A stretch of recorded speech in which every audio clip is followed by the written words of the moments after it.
This ain't no handouts. No shortcuts. No middleman. No middleman. No middleman. No middleman. Middleman. No middleman. Middleman. Middleman. No middleman. Middleman. Middleman. No middleman, I get it direct. Pressure talk, I don't deal in the flex. Cut the line, I don't wait, I collect. If it's mine, I'ma claim my respect. No middleman, I move with intent. Boss moves only, every dollar was spent. No favors, no deals, no rent. Built from the ground, now the whole game bent. Started with a vision, had to cut the distractions. No handshake, just results and reactions. They was talking plays, I was making it happen. Turn losses to losses, then flipped it to passion. Disclaimer: this broadcast is intended for commentary, discussion, and entertainment purposes only. All topics and statements are based on publicly available information, including news reports, social media content, and third-party sources, which may include allegations or unverified claims. The views expressed are opinions and should not be interpreted as confirmed facts. This content is not intended to harm, defame, misrepresent any individual, organization, or entity. Viewer discretion is advised.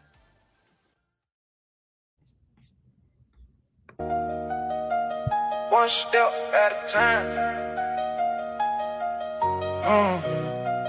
One step at a time. July in Memphis, quiet on the block. One out from reality can make the whole world stop. Kendra turned the key, something didn't feel right. Every parent's instinct started screaming at night. House felt different, silence felt loud. Truth hides the deepest where the shadows crowd. Upstairs, one room, one bed, one breath. A stranger underneath it, and minutes later death. Now the cameras roll, headlines spread fast. Everybody judging from the end and not the past. One moment became the story they all see, but every tragedy begins long before the scene. It never starts with a crime, it starts with a conversation. Never starts with a touch, it starts with validation. One step, one lie, one secret at a time. That's how trust gets borrowed, that's how people cross the line. See, grooming ain't always evil when the process begins. We all influenced by family, teachers, lovers, and friends. Every coach builds confidence, every parent shapes belief. Every mentor earns trust before they ever bring relief. That's the lesson. The process itself isn't what makes it wrong. It's the purpose behind it that changes the song. When it's used to protect, it helps people grow. When it's used to exploit, that's the danger we should know. So before we judge one mother, before we choose one side, maybe that's what happened during all the months before that night. Because monsters rarely knock, wearing horns on their heads. Sometimes they arrive one conversation at a time instead. This isn't just about Memphis, it's about recognizing the process. Because if you understand how grooming begins, you might stop the next headline before it ever gets written.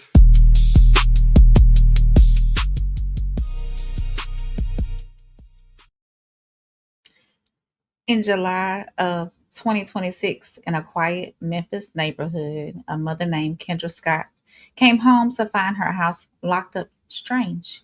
When she got inside, she found a 20-year-old man hiding under her 13-year-old daughter's bed. Minutes later, she was dead in the front yard. He was dead in the front yard. She is now charged with first-degree murder. And that's the headline. That's what made this a true crime story. But underneath the headline is a slower, quieter story, one that didn't start that night. It started with a relationship that had been building in secret for who knows how long, one small step at a time. And that process has a name: grooming. And before we talk about a specific danger, the kind involving an adult and a child, we need to talk about the broader mechanism, right? Because grooming isn't just something predators do, it's a universal human process. And understanding how it works in general is what lets you spot it when it turns dangerous. Welcome to No Middleman, y'all, where the truth don't need a middleman. Yeah. You're not rocking with the realest podcast in the room. No middleman. Souls.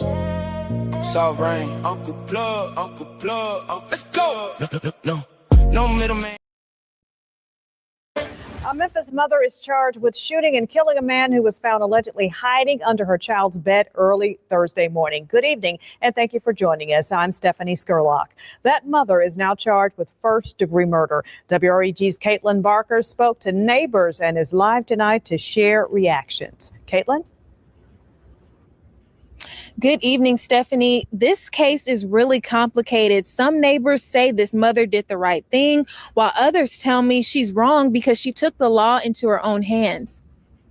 She is a good mom. She just didn't check the phones. Should have just called the police instead of shooting. This mother, 36-year-old Kendra Scott, is accused of allegedly shooting a man after he was caught hiding under her child's bed at 1:40 Thursday morning. Authorities have identified the man who was shot as Rodarius Morton. According to police, Morton was invited to the home by a juvenile who allegedly snuck him in through the back door at 1 a.m. Just 30 minutes later, Scott came home. According to the child, Scott was banging on the front door and yelling, "Who's at my house?" The child would later tell police she was scared of Scott because she had a gun in her hand and was angry. According to the child, Scott told her in the past, quote, if she sees a boy in her house, she will put a hole in his. I just feel bad for her because she was trying to do everything she could but still she had to say it's just an unfortunate situation that happened. Once the child opened the door, Morton was found hiding under the child's bed. As Morton was leaving the house, both Scott and Morton went out to the porch, and that's when the juvenile says she heard a gunshot. Morton was found shot in the back of the head. Listen to your parents. Do what they say. If they don't not home or have anyone in the house, it's not supposed to. That's just about it. Now, Scott is facing multiple charges, including first-degree murder and the employment of a firearm during the commission of a dangerous felony. I'm Caitlin Barker reporting live for your news leader, WREG News Channel 3. So there we have it, man. Segment number one, we're going to be starting off with Miss Kendra Scott, the mother in Memphis, 36-year-old mother in Memphis, who came home, I think it was around like 1 a.m. in the morning, felt that someone was in the house, got in the house, found a young man, 20-year-old man, underneath the bed of her 13-year-old daughter. From the other videos that have recently came out from the news, he was able to gather his things and start heading out of the door. But the moment he headed out the door, it was the last time he walked past any door. They found him there unalived in front of the door. And I want to talk to you guys tonight. How do you guys feel? The chat and my amazing team up here with Uncle Plug and Soft Rain. How do you all feel about this tragedy that has happened in Memphis, Tennessee? I've been that little boy up under somebody's bed. Lord, I thank you. I'm still here today. I've been caught on several occasions, dear Father, hiding in closets, under beds, in laundry rooms, and I made it out. RIP to the young man, and but for her, it didn't have to go there. It didn't have to go there. Now that woman, that baby girl is without you. What about you, Rain? Mother speaking from a mother's perspective. Yeah, as a mother, if I were in that, I don't have a daughter. I have a son, but in that situation, if I was to have a daughter, I don't think that I would have taken it that far. I would have called law. If I felt that I was in danger, I wonder if she felt like she was in danger. Morally, I mean, I know as mothers, we protect our children as much as possible. I'm not for certain if she maybe even knew what was going on, possibly them having a relationship, or if he was just an intruder. I would hope to think that she wasn't thinking that he was just an intruder. I do, Plug, didn't get all the details. Plug didn't get all the details. You saw my face? Yeah. I was like, babe. She was 13. Yes. Yeah. Plug. Look at the. See, Plug ain't.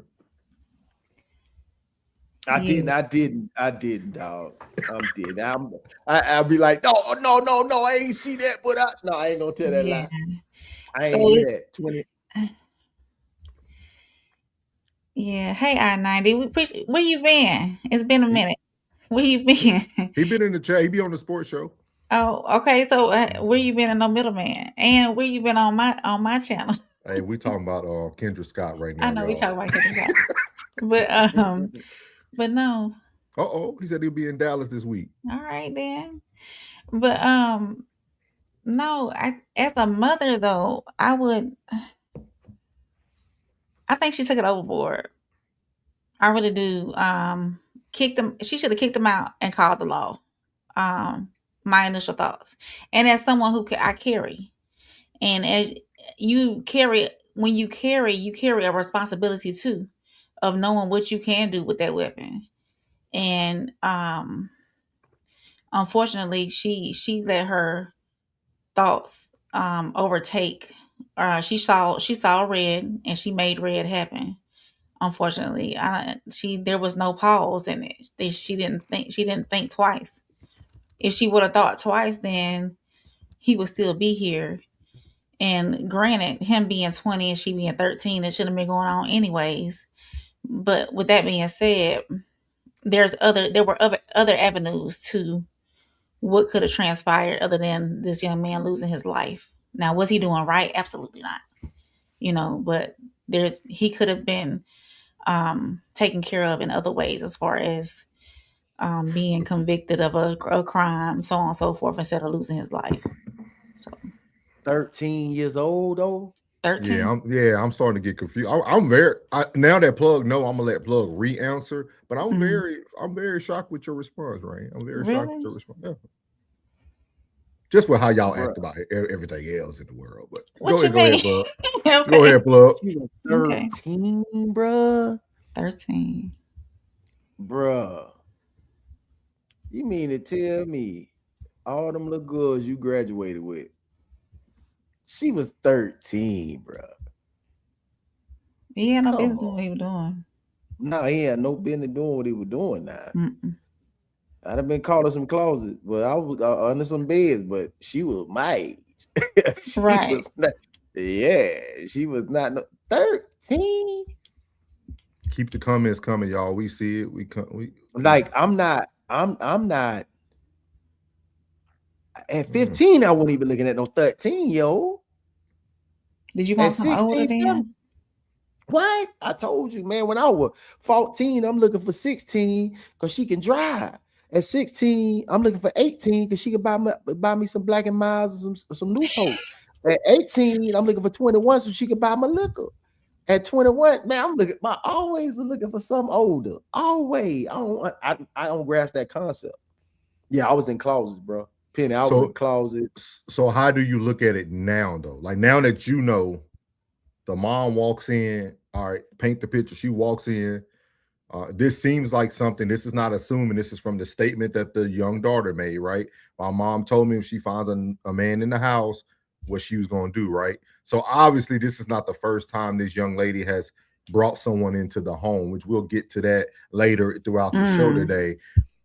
But we're talking about that, right? But now the mother probably, it looked like if y'all go to watch the news, you could tell she had a Ring camera on the door too. So she's probably seen the activity that's going into her home.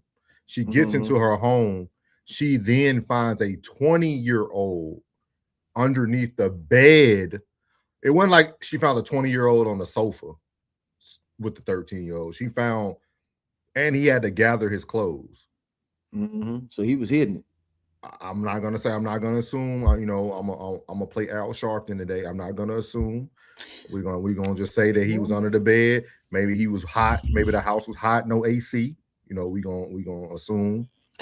But, the house was hot. No, that's what we do. That's what we do. Now that's what y'all. Not we. That's what y'all do now. That's why I'm saying I was so shocked with Rain's response, because I'm thinking about a mother protecting her child from what some people would consider a predator. Yeah, he a predator, cuz. Like So- ain't that's a predator. so, dog. like- No, I get it. But you talking about and- calling the laws. tell him to get out my house and call the law. Yeah, but y'all okay, all right. Y'all Yes, don't wanna have I'm that. protecting my child, but I'm doing Okay. so in the legal way. Is he threatening me? Is he threatening my child? Is my child's life fast, being too. lost? She fast. I'm thinking in the aspect that she fast as hell. The 'cause she mama know knew she what was talking to going an on older because she boy. had a Ring doorbell, so she knew that man was in her house, But he a and predator. she though. plotted the whole way home. She had Either to have way- plotted the whole way Now, home. look at Either all way, this. Look at all this assuming y'all doing now. It's Now look, assumption. look at all this- Yeah. No. What I'm saying is whether he out of there, she would have called the police. Either way, because I know any man that's in the chat right now. If a 20-year-old man was in there with your 13-year-old daughter, you finna give him You airing it everything. out. You airing it out. You giving him everything. Everything. He ain't making it You up. giving He might him not make. all- He might not make it from under the bed. He ain't gonna make it because off the top, who that is in there? Who that is in there? It'd have been over with, man. It'd have been a closed casket. Straight up. I don't know, y'all. Straight up. How you don't know about this one? I'm saying I don't think I I'm wouldn't confused. have I'd be gone in there and confused. aired it I'd be out. confused. I'd be confused when things are more black and white, like not like people, but on paper it's black and white. Something happened. The lady responded, but then we can speculate a million things that we never seen footage of, and Right. have all like, come on, y'all, come on now, let's go, no middleman. Come on now, come on now. I just Come on now. and supposedly he was hit in the back of the head correctly. Didn't they say he was what you said, Plug? See these type of situations for me. See these type of situations for me, Ray, are very simple. We ain't gonna miss. We ain't gonna miss them. We ain't gonna miss 13, 13 predatory. 13. No. 20, 13. And after I get done with him, I'm whooping her too. Even all So right, are look you at it from taking this his point of view. life? Look at it this one. You Think coming in there, about you this point taking of his view. life? Now look at it from this. It's a 7-year age gap. 13 to 6. Okay. Ooh.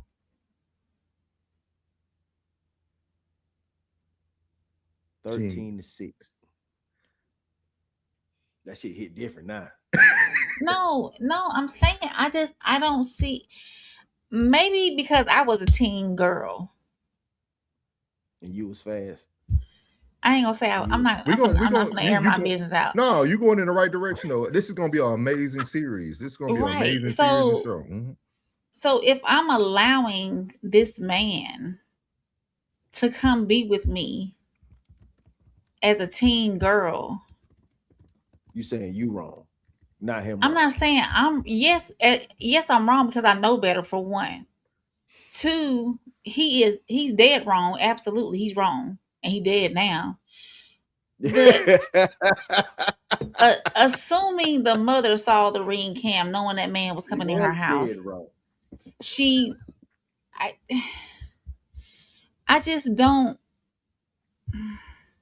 Kendra Scott As call attorney souls. I got a story for you already. Hey, They is already she free? No, Is she no. free? Well, she got No, $100,000 bond right now, Yeah. so she need to come up with 10 grand. She got to come. I mean, no, damn. Well, you know I'm that not- I'm not saying he didn't deserve some type of tail kicking or something, but losing his life. I'm not trying to protect him. I'm not trying to protect the predator, but I'm just saying the situation has got to be different. Yeah, I'm coming in there not to air it out, but I guess I'm a person of reason. I'm trying to figure out what's going on. Why you in my house? I'm calling the law because you with my daughter, for one, and then why you in my house? So you Type saying deal. with the son 13? If A Boog get 13 and she Mhm. 20, I'm coming in the house, calling the law, telling her to get up out my house. I want y'all to remember. I want y'all to remember this day. That's a double standard for me. I want y'all to remember this response from Ray. Rain. How the hell you pull her? Yeah.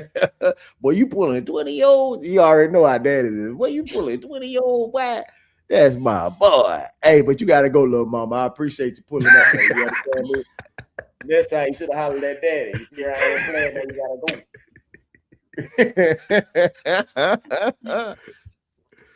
I get it. I do. Now, don't get me wrong. I get it. As a parent, today, I get Rain. it. So today, Rain. It sounds like you're focusing on the outcome of the situation. If that's what you're. No, I'm asking. I'm asking. What are you implying, Souls? No, because like we don't always do that. You know, when I go into talking about the outcome, you know, I'm everything but a child of God. I hear what you're saying. You're speaking a lot of logic right now. You're speaking a lot of logic right now. Like I hear what you're saying. I'm just saying for like most people would think like I got a story from Miss Scott, because a lot of people are gonna say, why did you let him get to the door? See, I'll be like, no, I already had my weapon. I was chasing him. I didn't want to shoot randomly in the house because my daughter was trying to stop me. And then when I finally got settled enough, and that's when I let it go. I shot it into passion. I was in very emotional. I found a 20-year-old under my daughter's bed, and I had to act. I had to act. The wrong jury will convict her. We got his old story together. Yep, come call me. Come call Attorney Souls. I'm telling you. The wrong jury will convict her. Oh man. Too wrong don't make it right. Anybody got crump on? We gonna crump on speed dial. We gonna run it up for her? No. Well, I see crump. I see a lost trial. As soon as I see crump, I see civil suit. That's all we gonna get is some money out of this deal, but that's it. That's all we gonna. Making my logic speaking to me today. No, I think it's cool, Rain. I hear what you're saying. Like, I'm just saying that's how, like, the thing you're saying is normally what I would be saying about certain situations, right? Like, you're having logic in the situation. Right. I'm not letting my emotions take over. Yeah, thank you. I just want y'all to remember this tonight, though. Like, I just want y'all to remember this tonight. I'm gonna play it back every time. I'm gonna make that a clip so we can play it back. No, but also with that being said, if y'all are looking at the thumbnail right now before we get to the chats, and appreciate everybody coming in tonight. Oh, yeah. Make sure you hit the like button. Make sure you subscribe. The thumbnail says this: should tough decisions be left to the women? Because there was a chat that came through that said, like, where was the father, right? And we're gonna talk about a lot of this tonight, right? And tomorrow, because we actually doing a grooming series, guys. We're gonna educate on grooming and how it looks differently in different situations and different avenues. With that being said, it kind of goes back to what Rain was saying, all right, about young ladies being fast or growing up fast. A lot of that is because of possible grooming. How old is Kendra? Kendra is 36. Oh,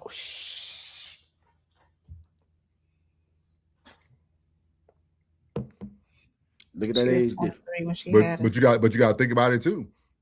You got a 13-year-old young lady, right? We're talking about the facts that we got. You got a 13-year-old lady who's at the house watching kids. You see what I mean? Like we forget as parents. Sometimes we put the cart before the horse. You put these kids in grown folks situations. He'll be watching insurance. I can watch your kids, but I can't have my man over. Your man shouldn't be 20. But no, I'm just saying. Okay. That's how this all starts to look when you think about, man, we got a great series for y'all. It all gonna make sense, man. It's all gonna make sense, man. Let me play a little music, man. Shout out to our guy Courtney, man. Courtney, he normally goes live in the morning because he's on a different coast. Shout out to Courtney for the $2 bill. Appreciate you, big dog, for always supporting, man. Let me play a little music for you, man. What we got in here? What we got, man? What we got? And he has awesome content too. So y'all go over his page and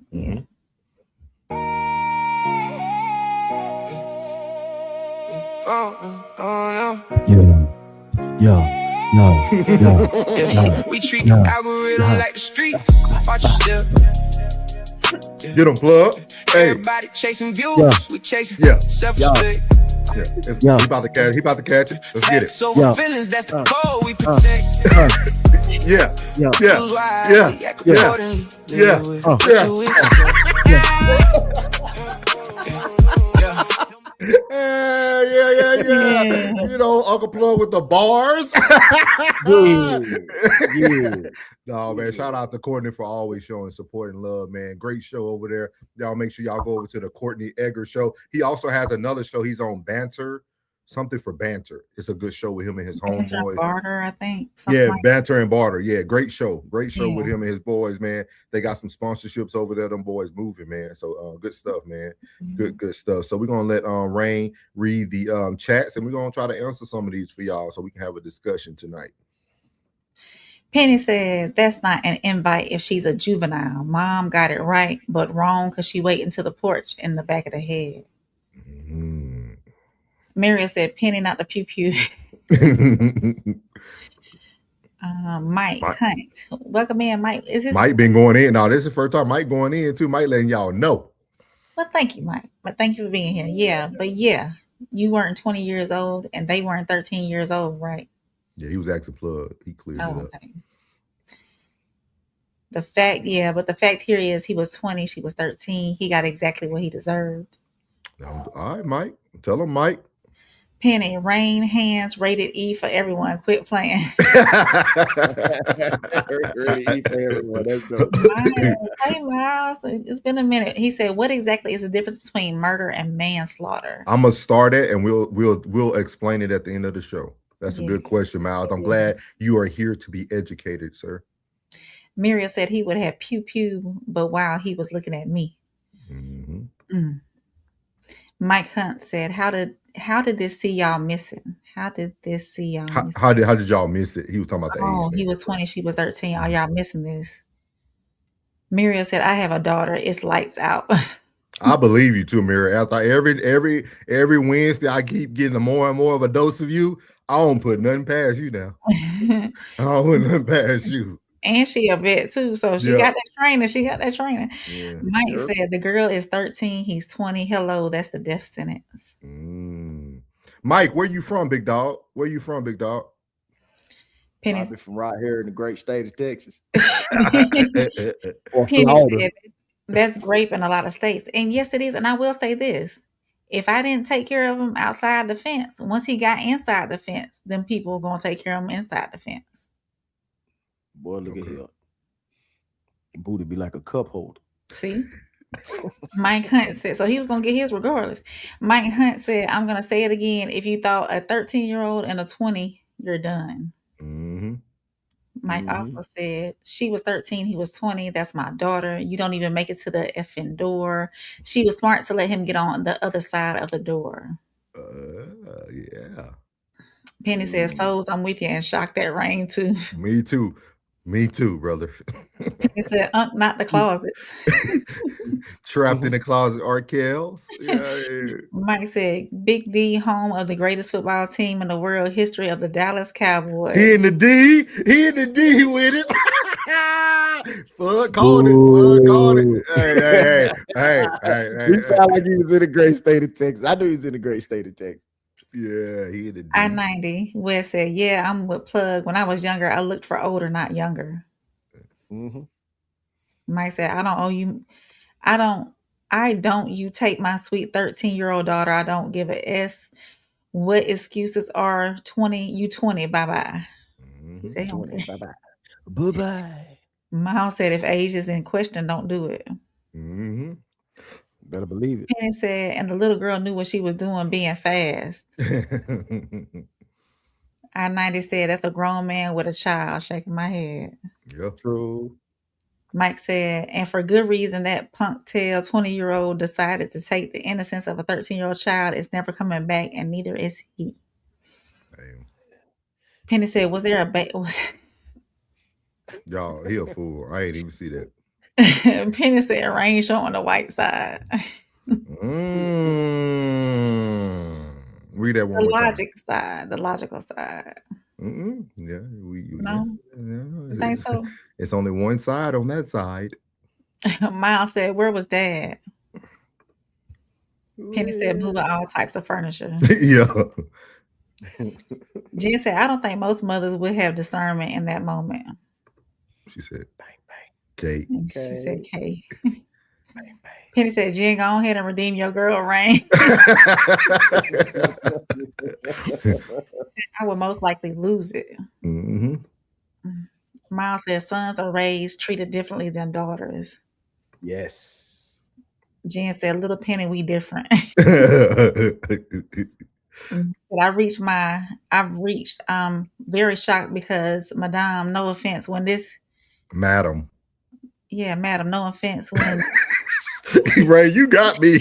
You might be listen. a little bit worse than me, dog. No, don't do that now.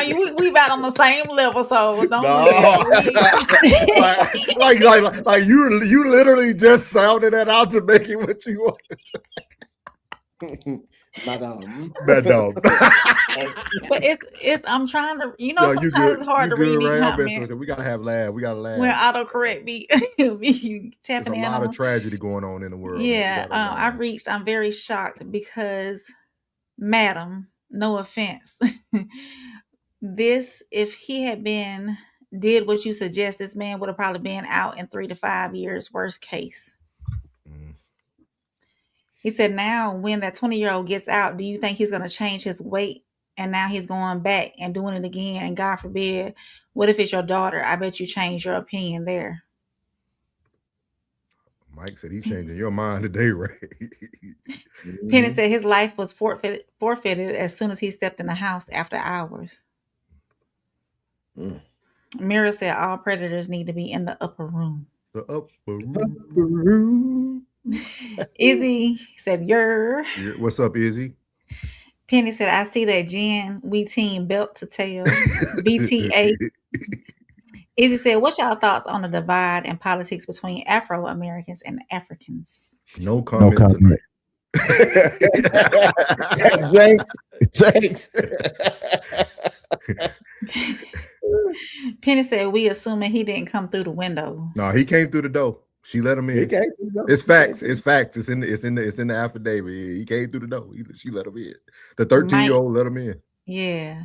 Mike says she was a child. He took her innocence. He's never coming back, and that mama took him, and he ain't never coming back. Penny said, "Ain't no reason it's after hours." Mike said, "And if I was on the jury, it's not a effing way that I would convict her."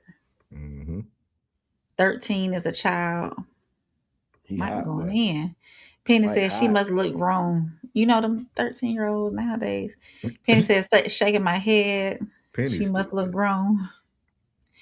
Miss Cruz said, "It's not funny." It's not. Penny said, it's cruel. Penny, Jen said, "Penny, I'm not even a violent person. Can't use a squirt gun correctly. No white side here. He's cooked." Penny said, "Jen, me and you BFFs." Mike said, "I understand completely. Went to mom. I think she was rational. I think if anyone violated my 13-year-old child and I had the ways of maintenance, I would have done exactly the same." Yeah. Wow. Mac 7019, welcome in. Welcome in, Mac. I think he's been here. But have you been here before, Mac? If not, hit that subscribe button while you in here. He said, "This is exactly what needs to happen when men catch grown women with their teenage sons." Mac came in straight off the heater. Rude. Look at Rude in the building. Judge Madness. You missed some great sports show, Rude. Make sure you back this Sunday now. Mira said, "Penny and Jen, you are reading my thoughts." Little Penny said, "I'm logically loading rounds." Jen said, "Absolutely, Mac." Hold up, y'all. Let's skip around, man. People get hold on. I'm gonna let you go ahead. Go ahead. Mike said, "I don't know about that in the daughter. She wrong if that's the case. You can't get past this one if she's a child." Paul said, "When I was a child, I did childish things, but when I became a man, I put away." My boy brought out the word on him before he put him to the heavens, boy. Hey, I'm gonna see you to heaven with the word. Hey. Penny said the mom really needed that self-defense class to know the law. Miss Cruel said to the dude at the bottom, don't leave your wife, girlfriend around your son since it's so funny. Ooh, Ma'am, plug, have a don't good you day. laugh. Plug, don't you laugh. Jen said, Mira, Shut up. Rain will whoop that tail all the way out the door. You right, Whoop Jen. that trick. Whoop that trick. Whoop Get that him. trick. Whoop Get him. Probably.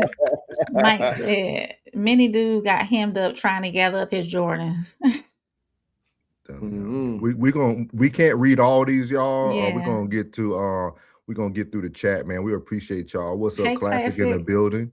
Good Classic show in today, the building. Classic. You and Ted.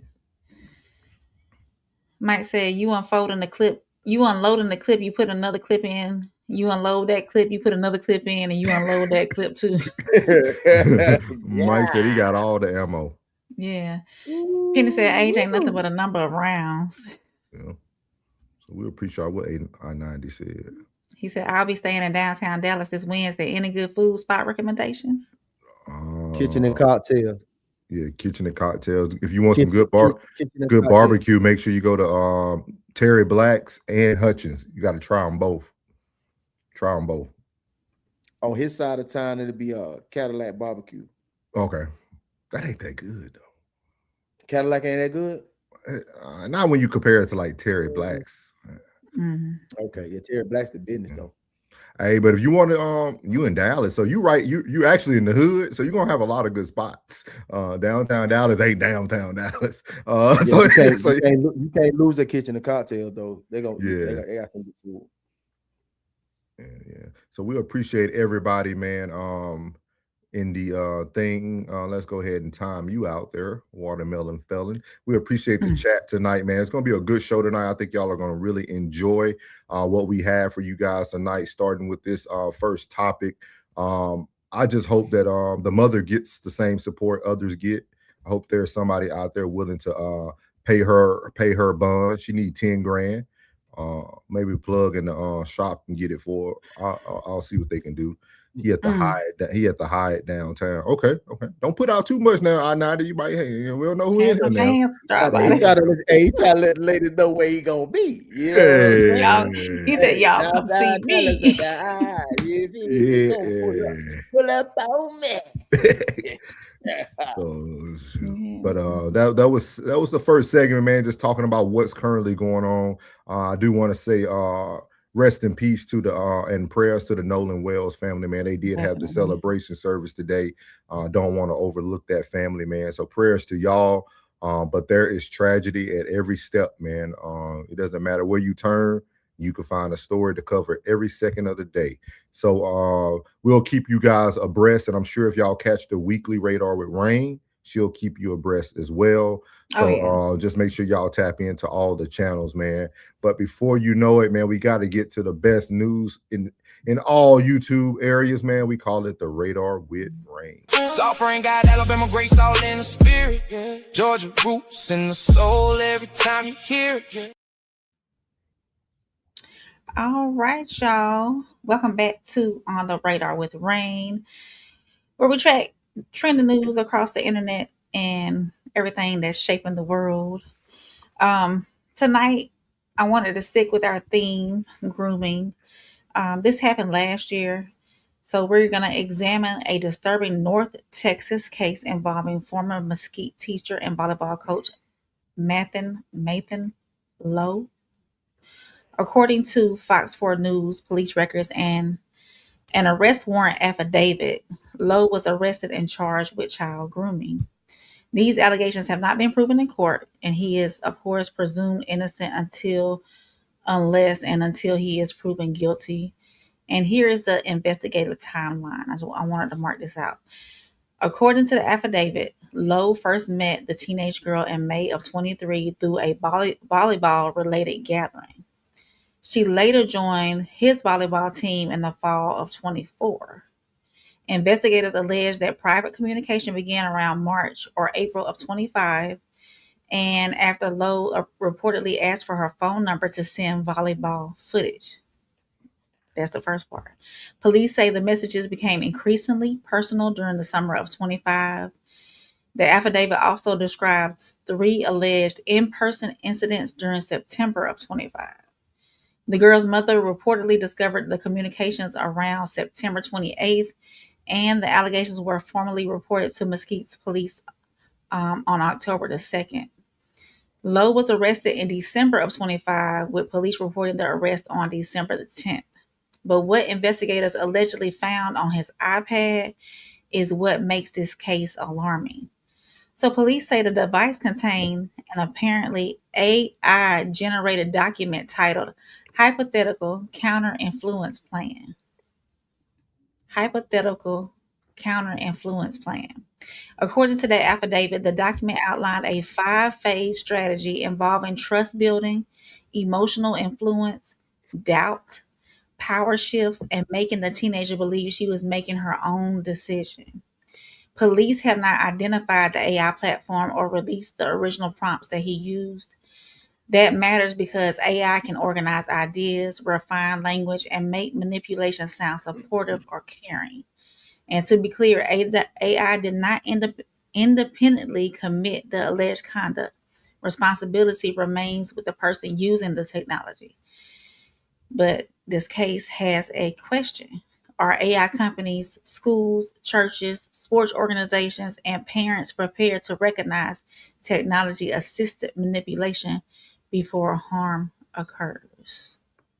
Mesquite police say a former teacher used AI, artificial intelligence, to come up with a child grooming plan before he was arrested. 32-year-old Mathan Lau is facing a grooming charge related to time he spent at the Christian Center of Mesquite. While he was not an employee, his father was the senior pastor there. Fox 4's Claudia Castillo has more now on how AI was involved with his search. Claudia. Hi, Heather. Hi, Steve. Yeah, what makes this case so interesting is what you just said, how artificial intelligence was used to allegedly groom this teen girl. Now, I sat down with a criminologist to get a better understanding of how this works. Whenever somebody says, well, I met him or I met her at church, and therefore it must be somebody that's safe, right? So the reality is that, you know, we don't know what we don't know about people sometimes. A police affidavit obtained by Fox 4 Monday describes unusual interactions between 32-year-old Matt Lau and the victim beginning about a year before his arrest. Police say the victim tried out for a volleyball team Lau formed that practiced at the Christian Center of Mesquite, where his father was senior pastor. Detectives say over the next several months at the church and elsewhere, it escalated from sexual conversations to sexual contact. The affidavit says at some point Lau began discussing how to kill someone, saying, quote, he always had an assault rifle, pistol, and knife on him, and more than once hugged her and, quote, ensured that her hands touched his gun during the interaction. When you have an adult that is not only trying to be a predator towards her innocence, but also using a weapon in order to be able to ensure that she does as he pleases. Police say among the evidence they seized was an iPad with an artificial intelligence-generated note titled Hypothetical Counter-Influence Plan that outlines a step-by-step plan to emotionally influence the minor. It includes steps like stabilize and strengthen her and plant gentle doubts. Police say the plan was consistent with grooming characteristics. Look, I think that once artificial intelligence became accessible to the public, we criminologists began to be concerned because we thought that it could be weaponized in order to victimize individuals. Alex Del Carmen, a criminologist, says parents need to keep up to date with the changes in technology. And I think what we see in this case is a clear example of how artificial intelligence can be manipulated, can be used in order to be able to engage in a criminal offense of this nature. In a statement, the Christian Center of Mesquite said Lau was not an employee of the church, but it is reviewing its policies due to allegations grooming occurred at its facilities. The church says Lau's father, senior pastor Kevin Lau, has resigned, though he has not been accused of any wrongdoing. Del Carmen says it's a reminder to have tough conversations with your children. So I think it's important to keep those lines of communication open and also to be a little invasive. And I hate to say that, right? But as a parent, you have the right to be able to find out what it is that your child is doing. And sometimes that leads to really difficult conversations. Well, Lau was arrested and has since been released on bond. Police say that he had previously worked at Pioneer Technology and Arts Academy in Mesquite. They're asking if anyone has any information or other allegations to reach out to them. Back to you guys. Yeah, so that's crazy that he was using AI to get her or to I guess coach her into or groom her into being with him in that way, using emotional like prompts and whatnot to get over on that side of her to make her feel comfortable with being with him. What's your thoughts on that, Plug or Souls? AI plan to manipulate a minor. hypothetical counter influence plan. How much of this is going on a daily basis? It's got to be a lot. I'm I a, think I'm a a, lot. Yeah. Like how much of this is going on a daily basis, and not just in the sense of grooming them to be uh, a slave, or they grooming little killers. I don't know, man. This is weird. Like, folks are weird. This is go ahead, bro. No, I mean, I agree. I agree with you on this, man. I agree. For everything that's meant for good, there will always be some evil in it. You know what I mean? That's just the life we live in, man. I feel like he had to, it goes on because you had to hear it from somewhere.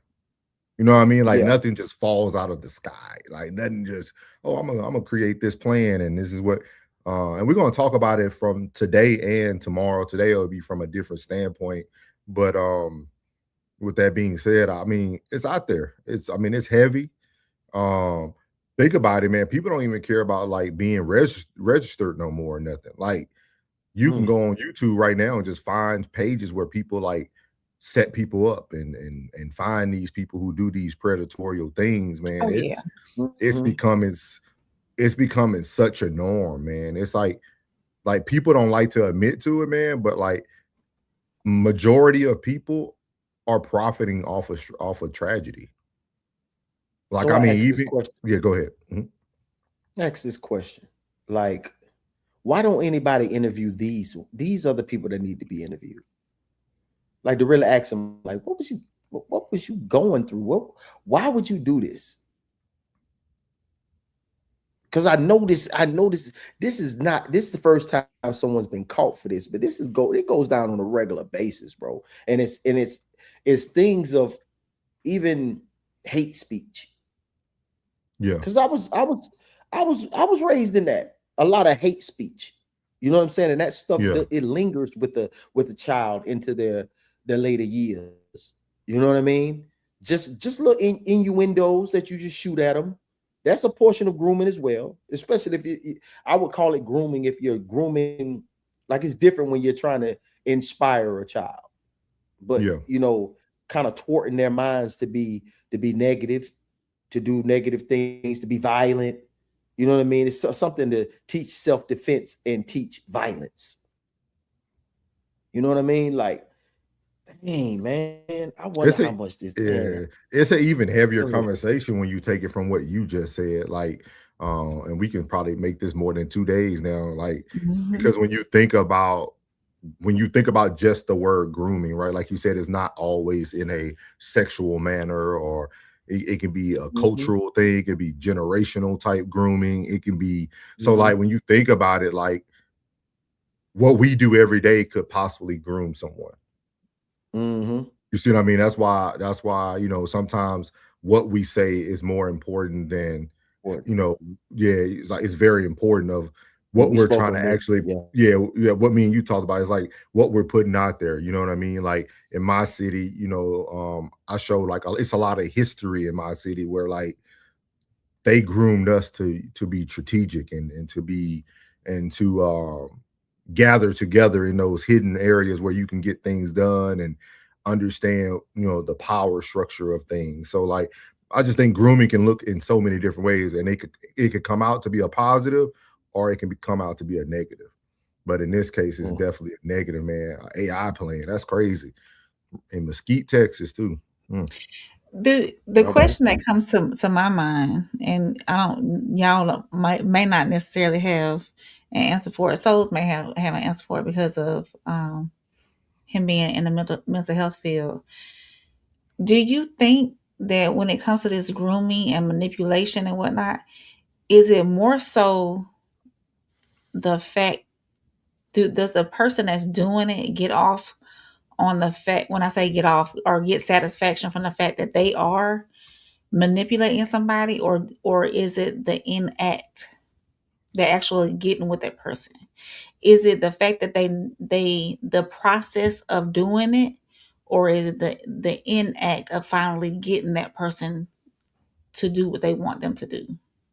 It's probably a mixture of both. Yeah, it's definitely. It's definitely a mixture of both, because I think, it's just like any type of mix addiction, right? Like people who have addiction with that type of stuff, right? It Mhm. starts off as like, just maybe you have a bunch of women partners, and then before you know it, you start to get more loose with your Deviant. decisions. You know what I mean? Yeah, Yeah, sexual deviant. you start becoming, like you said, deviant, and then before you know it, you become what they call like a voyeur, right? Somebody who might be doing whatever in the car now. Like it's not even about being with a person. It's about you just getting whatever you need to get out. You know what I mean? Like it's deep, man. It's very deep. Yeah. It's deep.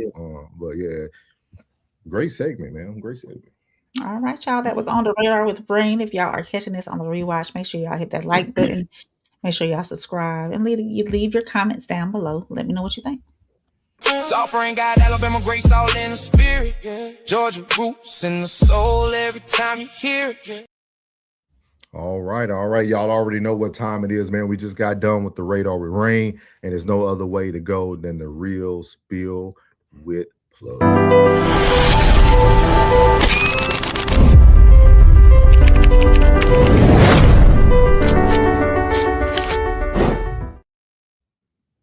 Real spill for tonight is timing.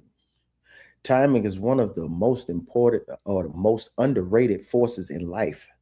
The right decision at the wrong time can produce the wrong result. Sometimes we think we failed when in reality, we're just early. Sometimes, or other times, we think we're ready, but timing exposes that preparation hasn't caught up with our ambition. Timing teaches patience without stealing your passion. A seed planted in the wrong season doesn't stop being a seed, it just won't grow. But when the season changes, what looked dead suddenly begins to flourish. That's how life works. Don't confuse delay with denial. Some opportunities come too soon to appreciate, and some blessings come later because later is when you'll be able to know how to protect them. Success without maturity can become self destruction. Wealth without discipline disappears. Influence without character becomes dangerous. Timing also demands discernment.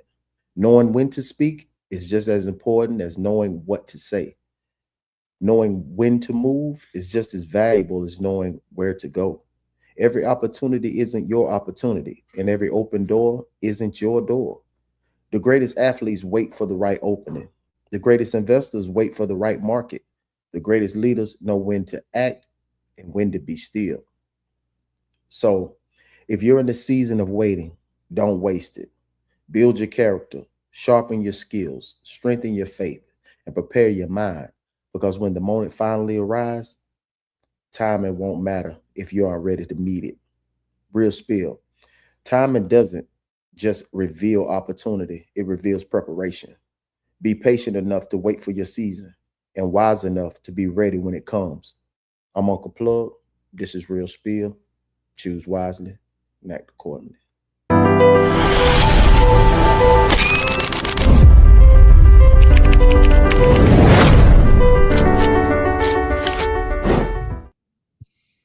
Man, my boy been on fire, bro. I'm straight. I don't even think a lot of people be paying attention, man. Yeah. Man, can you read that? I think it was the first line that said, you could be too early. The right decision at the wrong time can produce the wrong result. And sometimes we think we failed, and in reality, we're just early. Other times we think that we're ready, but timing exposes that our preparation hasn't caught up with our ambition. Man, I live that every day. That's my life every day. I love that, Plug. I love that. That's my life Take every that day. and post that on your Instagram or on your do a post Yeah, on. like Yeah. that is powerful. That is powerful.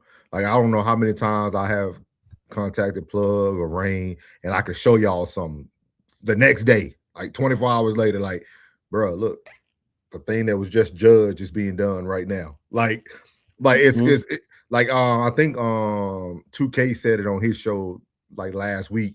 He said people think you're crazy, but you're just too early. Like you see it, you see things before other people see things.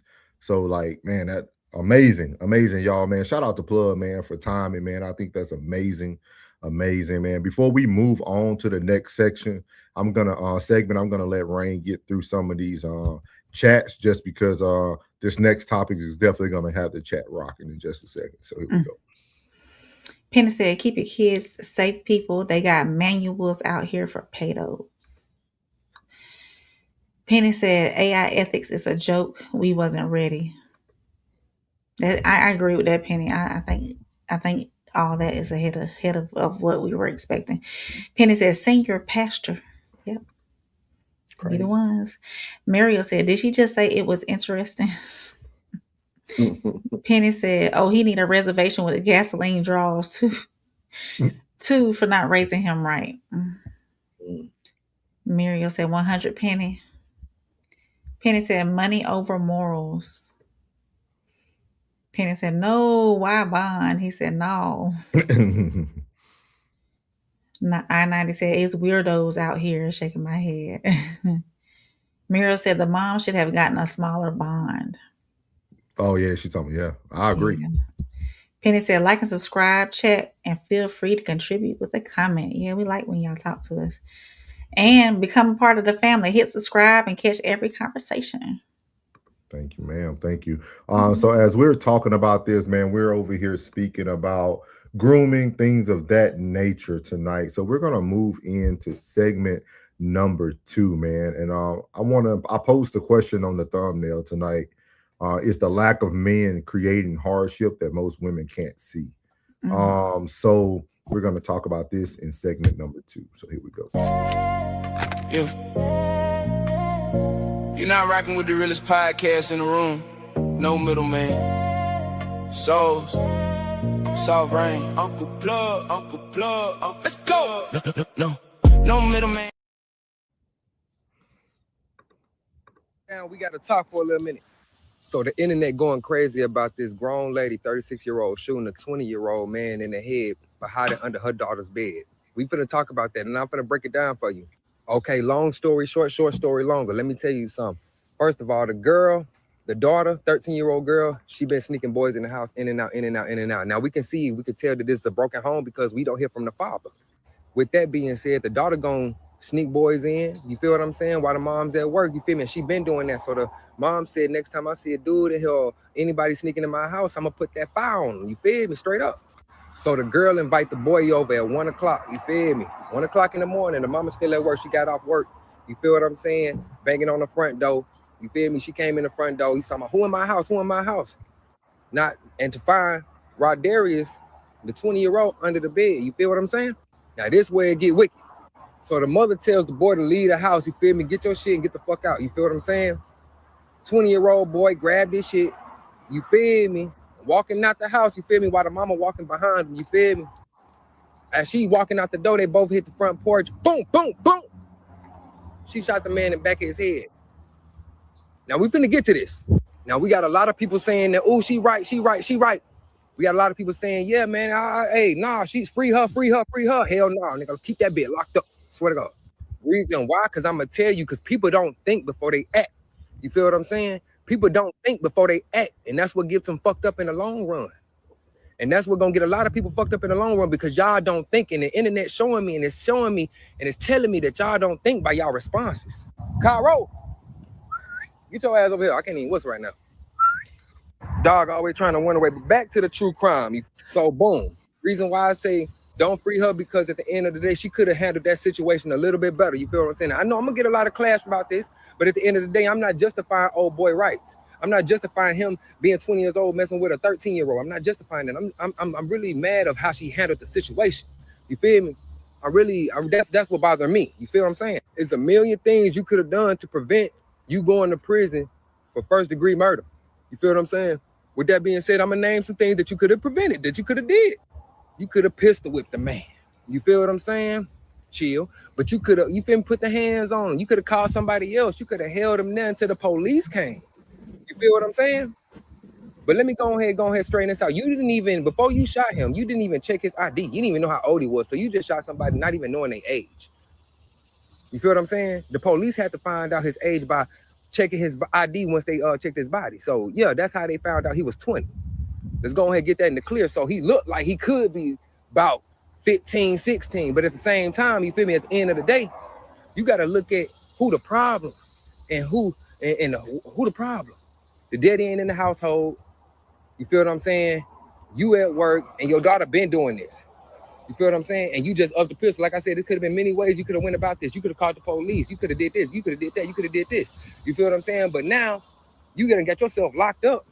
So it get to the point like, who gonna defend your daughter now? Because you took it upon yourself to kill somebody, to shoot a man in the back of the head. Now that's fucked up. That's fucked up. And I don't. You feel me? I'm not gonna sit here and be like, that's justifiable, because I'll be damned. Don't shoot me. You could have shot me up under the bed. You could have shot me when I was in the house. You could have shot me when you was looking at me in the face. Don't shoot me when my back turned. That let me know, man, come on, bro.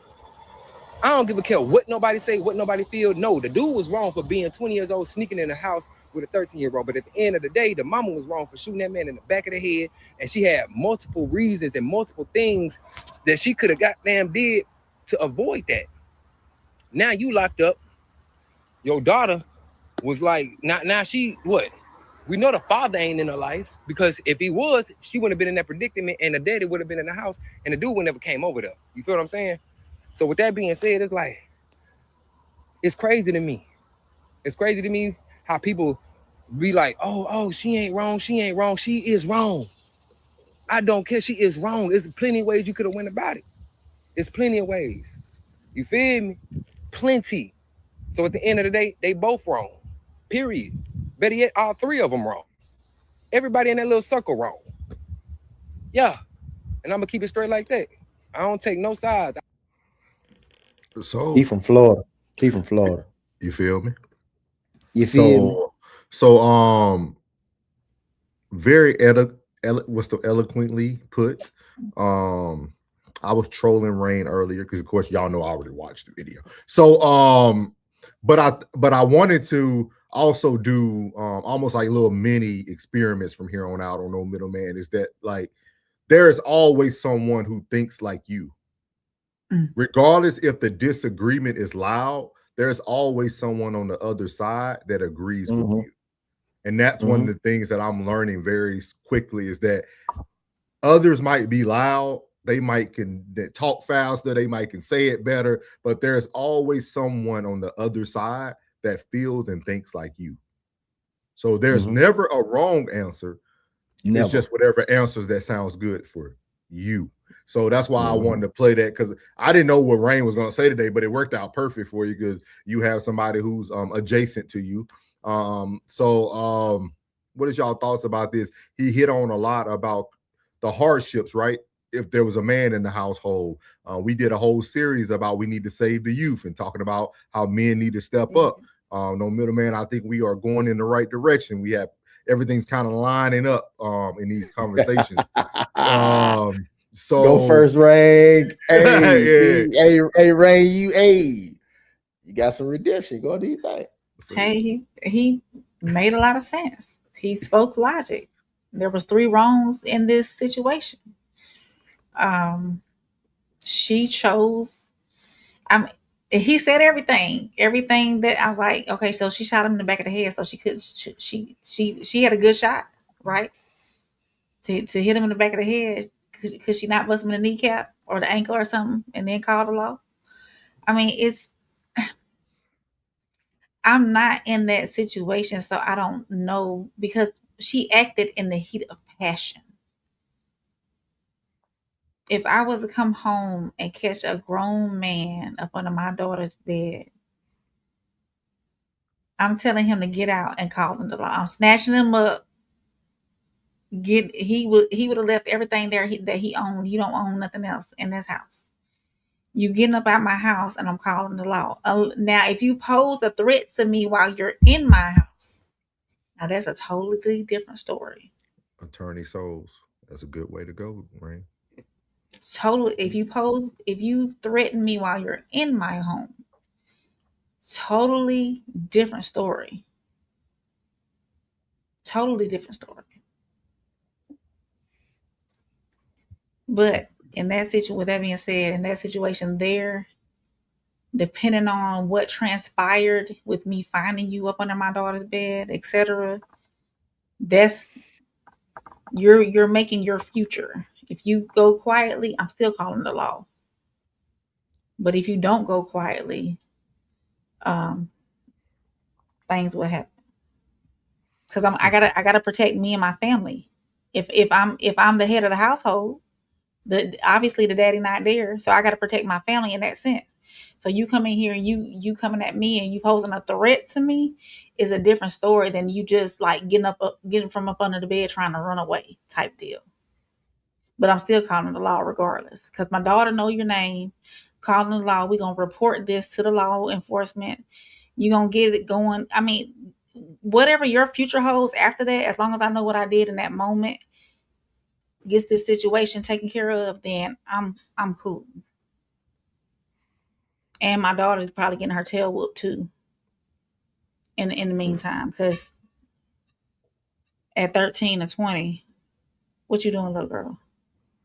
Mm-hmm. What you got for this plug? The lack of a man creating hardship that Creating women can't hardships. see. See, that is definitely my ultimate issue. Is that so many men get mad when I say that we being weak are the problem. You want so much peace and you want so much, tranquility. You can't afford that. You can't afford that. You gotta weather these storms, playboy. Everybody, I'm trying to tell you, everybody too emotional these days, man. Men is tender, just tender. And sometimes you gotta endure some things, long suffering on some things, man, in order to keep your family or keep your kids safe.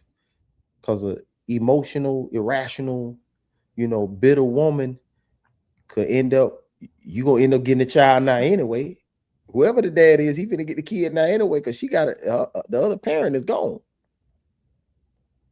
And men got to step up, man. Women got to see this, man, that this is very necessary. I need for y'all to see this.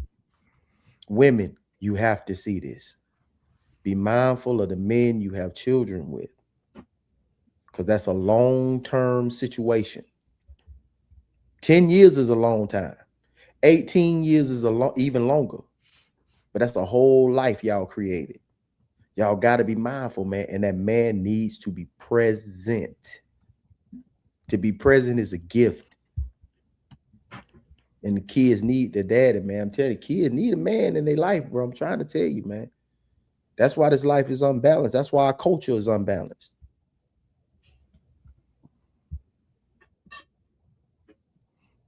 Yeah. So for the topic, I have nothing for what Buddy said, because I can neither agree nor disagree.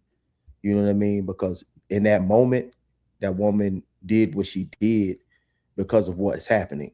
And the father would definitely act away just like that woman did. But the lack of a man is creating hardships that most women can't see.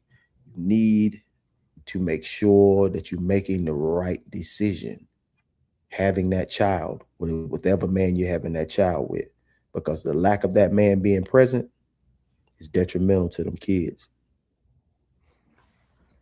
Yeah, and that's why I wanted to word it that way, just talking about like the hardships that a lot of like, because once we normally talk about like separation or divorce or thing, the first thing we go to is like child support.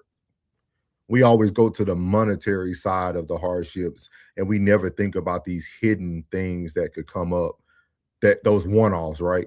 Like, man, if a father was there, would this be different? Would this little girl know how to feel to be loved by a man and not have to go seek it from an external source of an app or or have somebody, you know, grooming her from electronic device. Like, you know what I mean? Like, we don't think about those moments. We think about just, oh man, I'm gonna be on child support, or oh man, like we never think about these hidden moments. But I do have another question that came to my mind when I first seen this. How do y'all feel about women having lethal matter, like lethal sources of like a gun, or like, do you feel like women need that, or should women have Yes. less lethal, like pepper spray, taser? Hell If she's yeah, they trained and can use an efficient, I'm sorry, go ahead, bud. no, baby girl, go. If she is trained and can use it efficiently and knows the ins and outs of the safety issues with firearms, and knows how to clean her firearm, knows how to use it effectively, and not just aiming like anywhere, knows what to do with it, absolutely.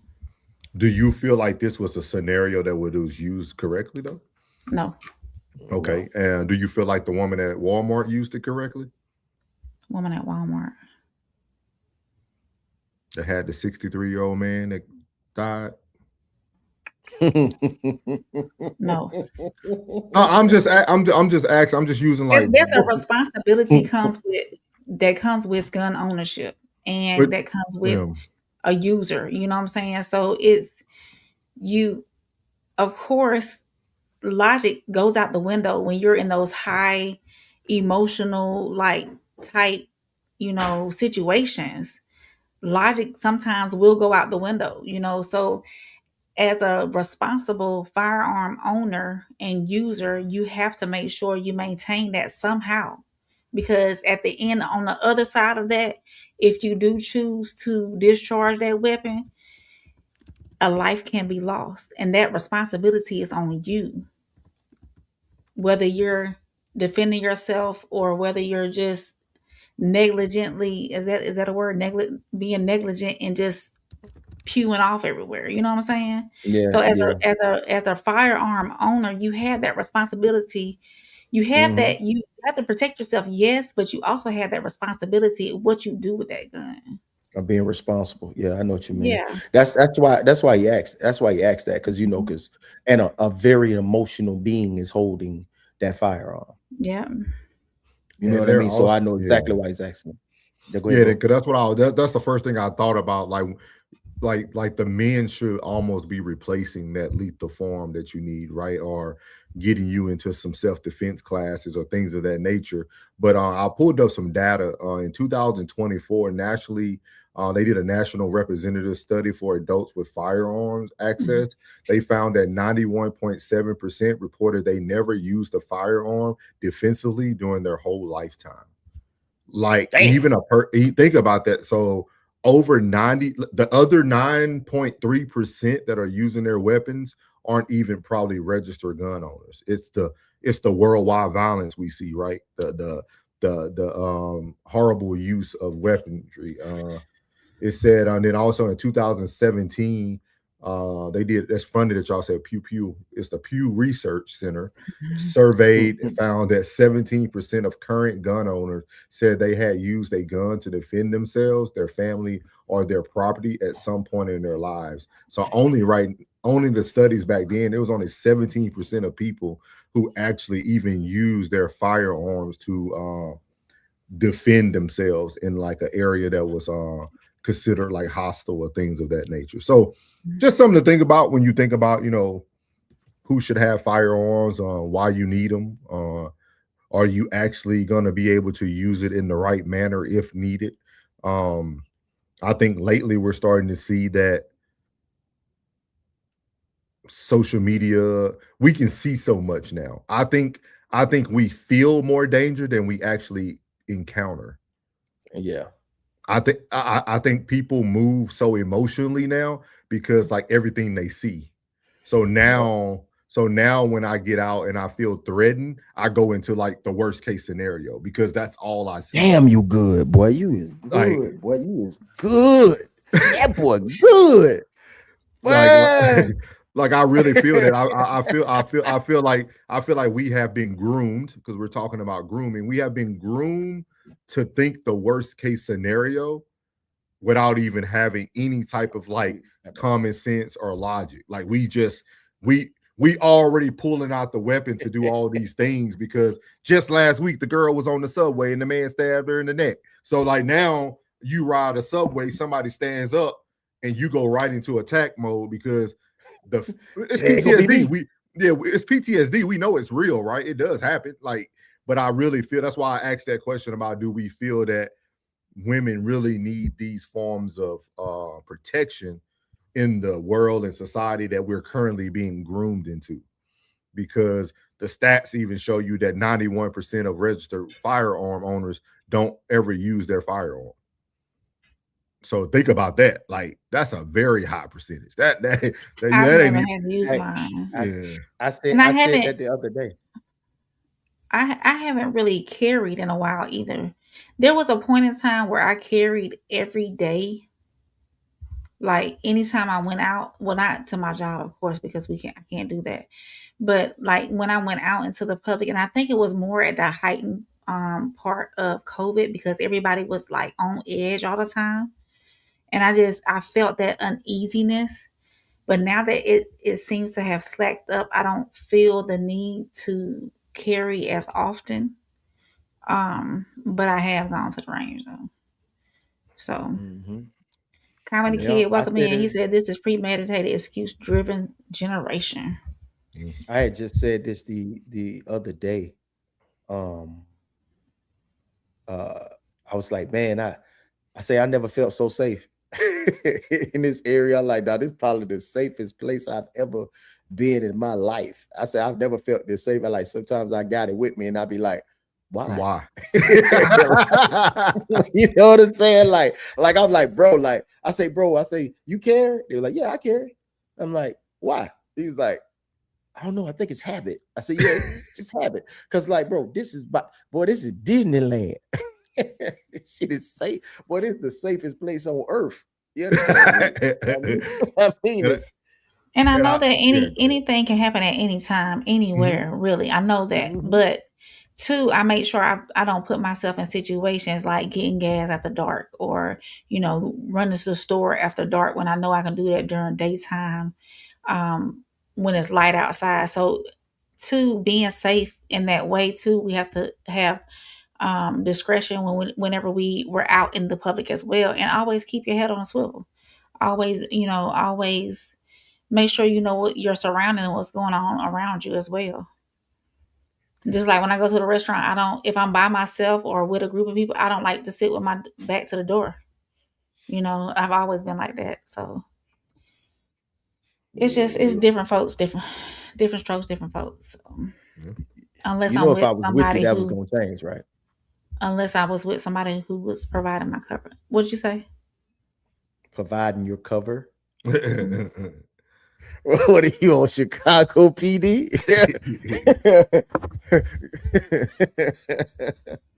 Being a cover for me. Mike said, I've been coming, but I don't read none of my comments. It is because I'm white and I'm good looking white man. That shouldn't make a difference, but it seems to. All right, then, Mike. Confidence. You been here before, Mike?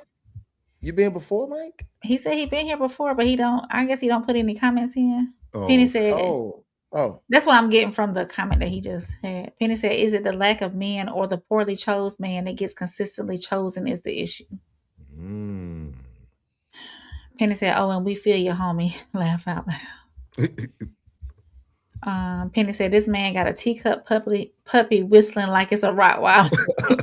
I did think that a big dog was going to come. Wait. Penny, you wow. I did read that again. This man got a teacup puppy whistling like it's a Rottweiler. So really sit with that for a moment and think about that. Like think about it. Like, but think about that's what makes this so dangerous. Like me and Plug, I was talking to Plug yesterday. This is what makes this so dangerous. Because the same person that could come off like that is at home walking a teacup puppy. Like think about that doesn't mean nothing, but I'm just saying like it almost doesn't. I know what you mean. I know what you mean, bro. We getting all this hard advice from somebody with it. Come on, been here, ladies. Put your soft ass down. Wait. Come here, boo boo. Jen said, "Little Penny, you feel me? No." Jen said, "Answer the man so he can stop asking." Penny said, "The problem is he don't know castle law in Texas, bro. She was within her right, just not outside from behind. So I can't get down with his logic." Jen laughing. Muriel said his logic is flawed because the only thing she did wrong was not pew pew him while he was looking at her and in the house. But see, I won't say his logic is wrong. I think he's speaking from a place of someone who might feel they're more emotionally intelligent, or they feel like they can handle situations a little bit better. Kind of like what I feel like. I think that's what makes this stuff so good, right? It makes it like you can have a conversation. Like you can really have a conversation with him because he feels that this person went overboard. You know what I mean? And some people might feel like it's not true, but it could be true in other people's opinion. You know what I mean? Like when you take that stat of 91.7% of people who has a gun never used it, you might say she went overboard, right? Like when you think about the numbers, you know what I mean? Mm-hmm. So I definitely I won't say his logic was flawed. I don't. But we don't know what conversation was being had between the two in the midst as of he it, was walking out, as he was walking out the door. Oh, we don't. You know what I mean? Rodarius could have been somebody she messed with.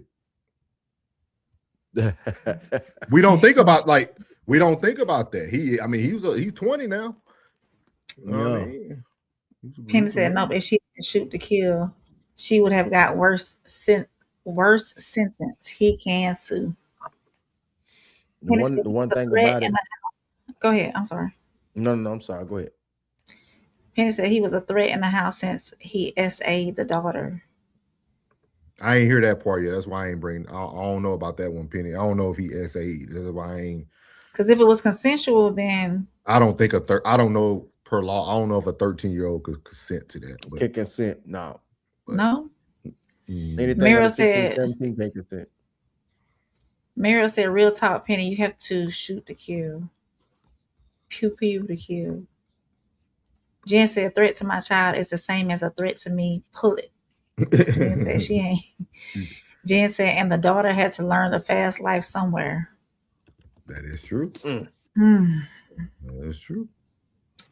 Penny said, "You was in fear of your life after seeing a grown man in the middle of the night leaving the room of a minor that don't live in my house, and you a female. Nope.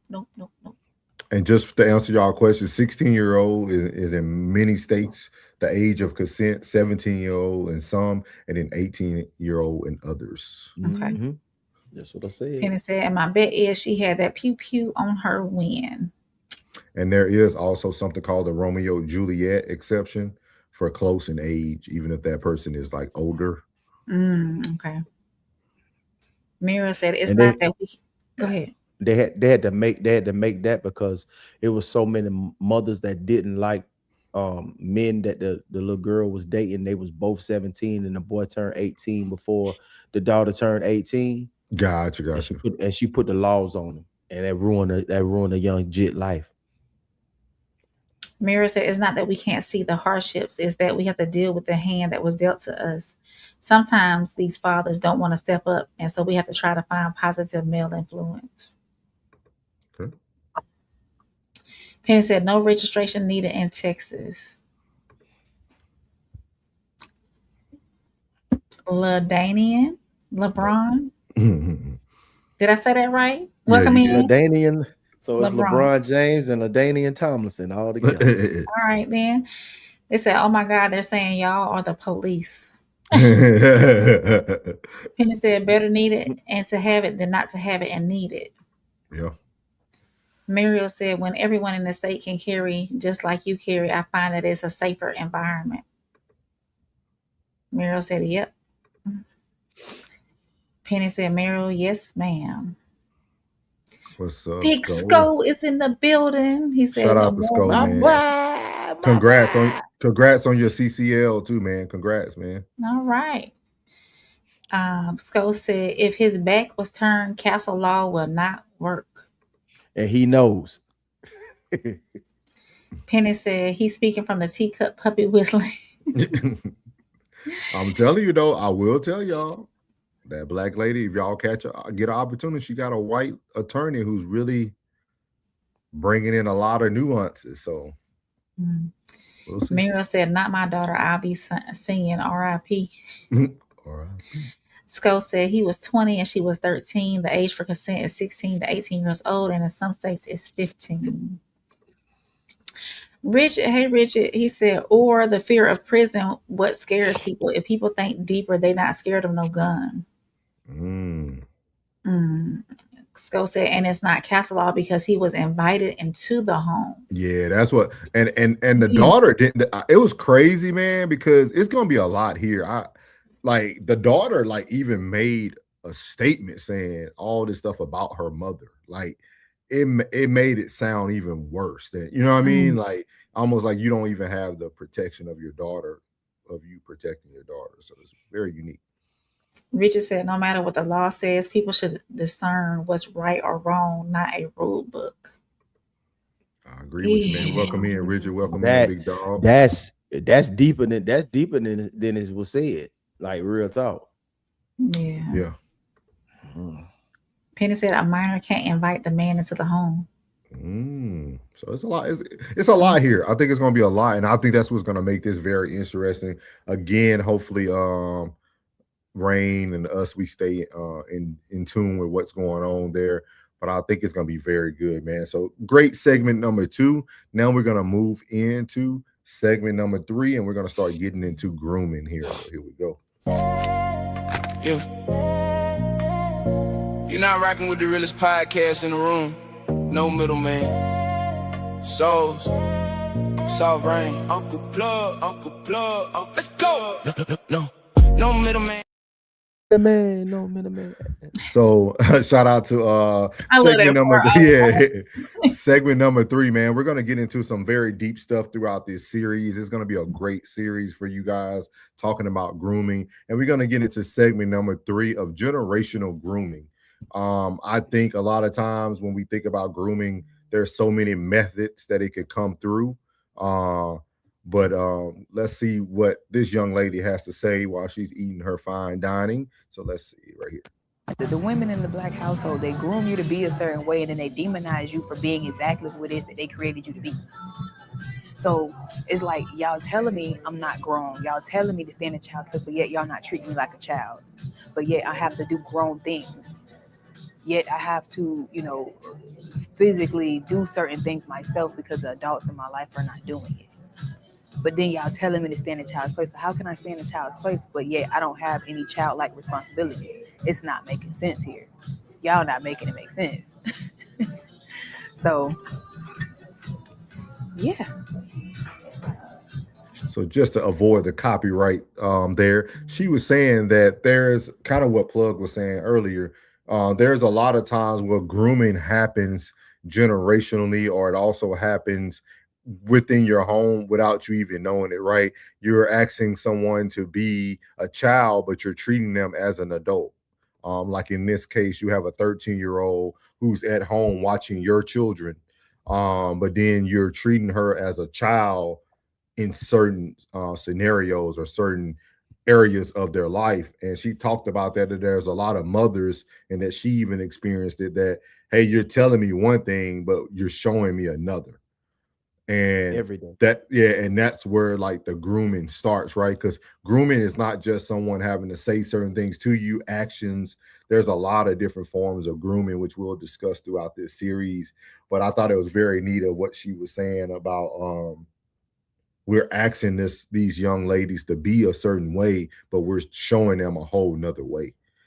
So what is y'all thoughts on this about the generational grooming?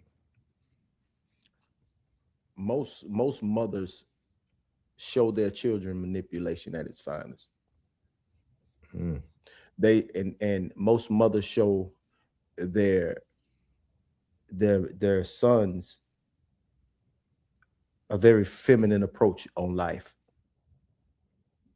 Because if you tell him to exhibit male attributes, he's going to say, how? Because you can tell him to be tough, or you can tell him to be assertive. You can tell him to be certain things, but he doesn't know. He's only been on the planet for so long. I mean, you know, he's only been here for X number of years, so he doesn't have that example. So when he doesn't get the answer that he looks for, he's looking somewhere else for that answer.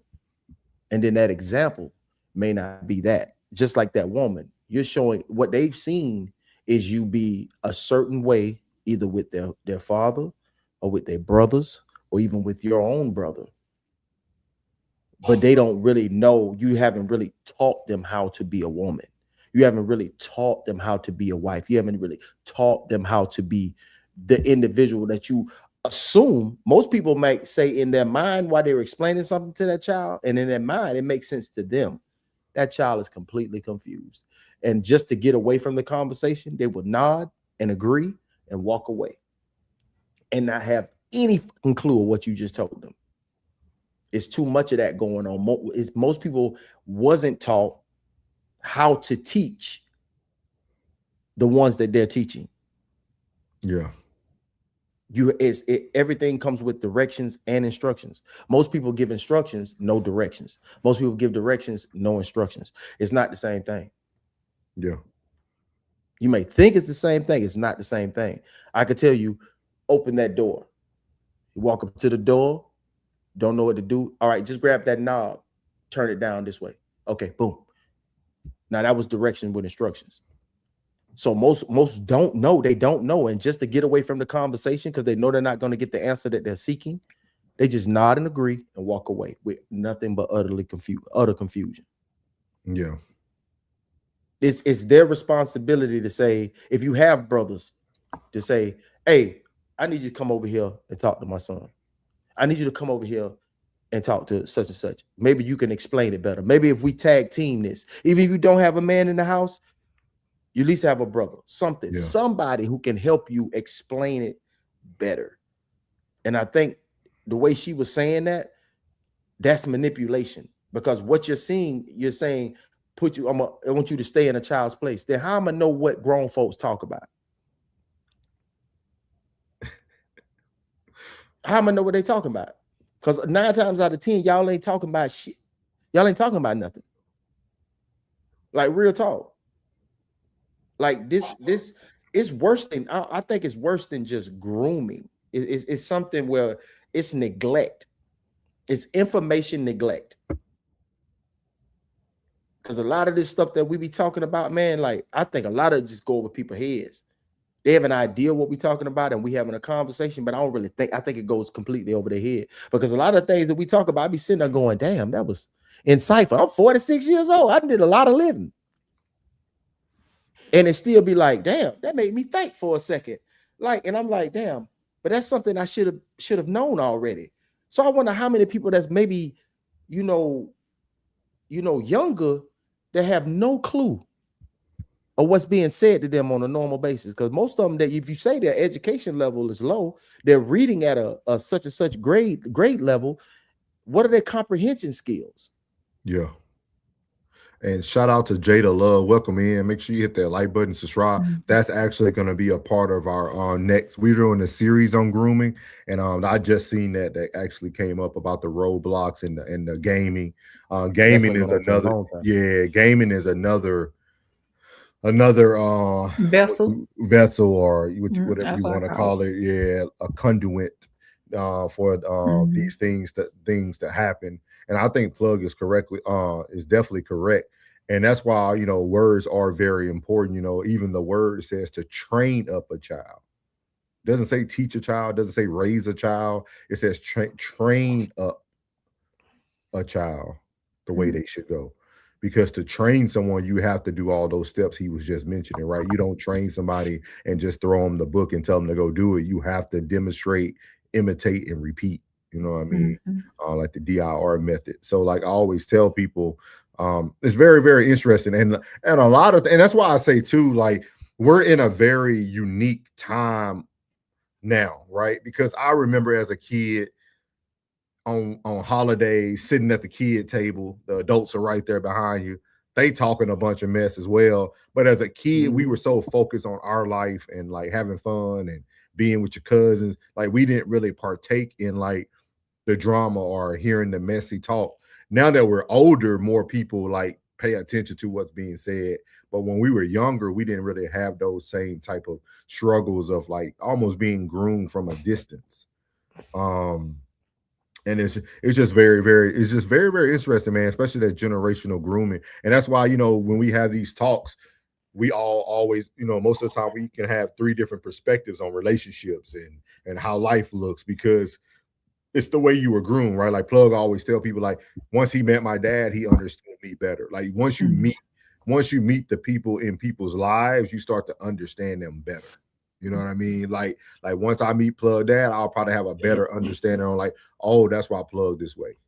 Like once you start to see how people were actually groomed to be who they are, and then also you can see, as for myself, I take the negative things and make sure I don't do those things. He's listen. He's the man he's the man that I would want to be at his age. I'm a soldier. I need all this discipline I received. I need all the discipline. So I need all the discipline. I will say this, as a daughter of a single mother, it was just me and my mom in the household. And my mom worked sun up to sundown. Well, actually, after the sun was down. I hardly saw my mom when I was coming up. She would be gone out the door before the sun came up. And when she got home, I had her uniform ironed for her second job. She showered, did everything that she needed to do. And she was out the door going to her second job. And I wouldn't see her no more until either the next morning or later on that night if I was still having to be up. So there was a lot of things that I didn't do that was childlike. I was grown because I cooked my own meals. I prepared her meals as well. I washed clothes. I cleaned the house. You know, everything that I did would have. I was her GM, and she was the CEO. You know, so that's the way for most of my childhood and preteen or teen life, that's what I saw. So, and that's what molded me to be who I am today. And I will say this, I wish, honestly, I would have taken a different route with going off and going to college, but no, I chose to stay in town and start working. I worked 2 jobs for the longest. I would work from 7 to 1 at one job and then go work from 2 to 11 at another job. I had my own place and everything. So I took on those traits that I saw whenever I was coming up. Mama worked.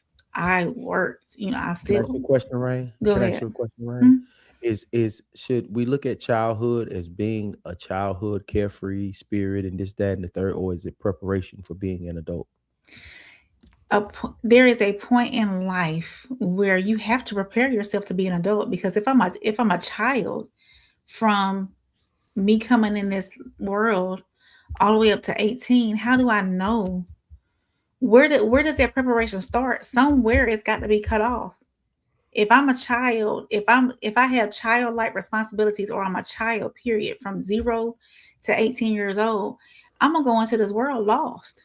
So somewhere along the line in there, like preteen or, 14, 15, 16, somewhere as a parents, we have to adjust and start teaching our children adult life, really, because if not, they're going to go in this world with no guidance, no financial responsibility, not knowing how to navigate adult circumstances.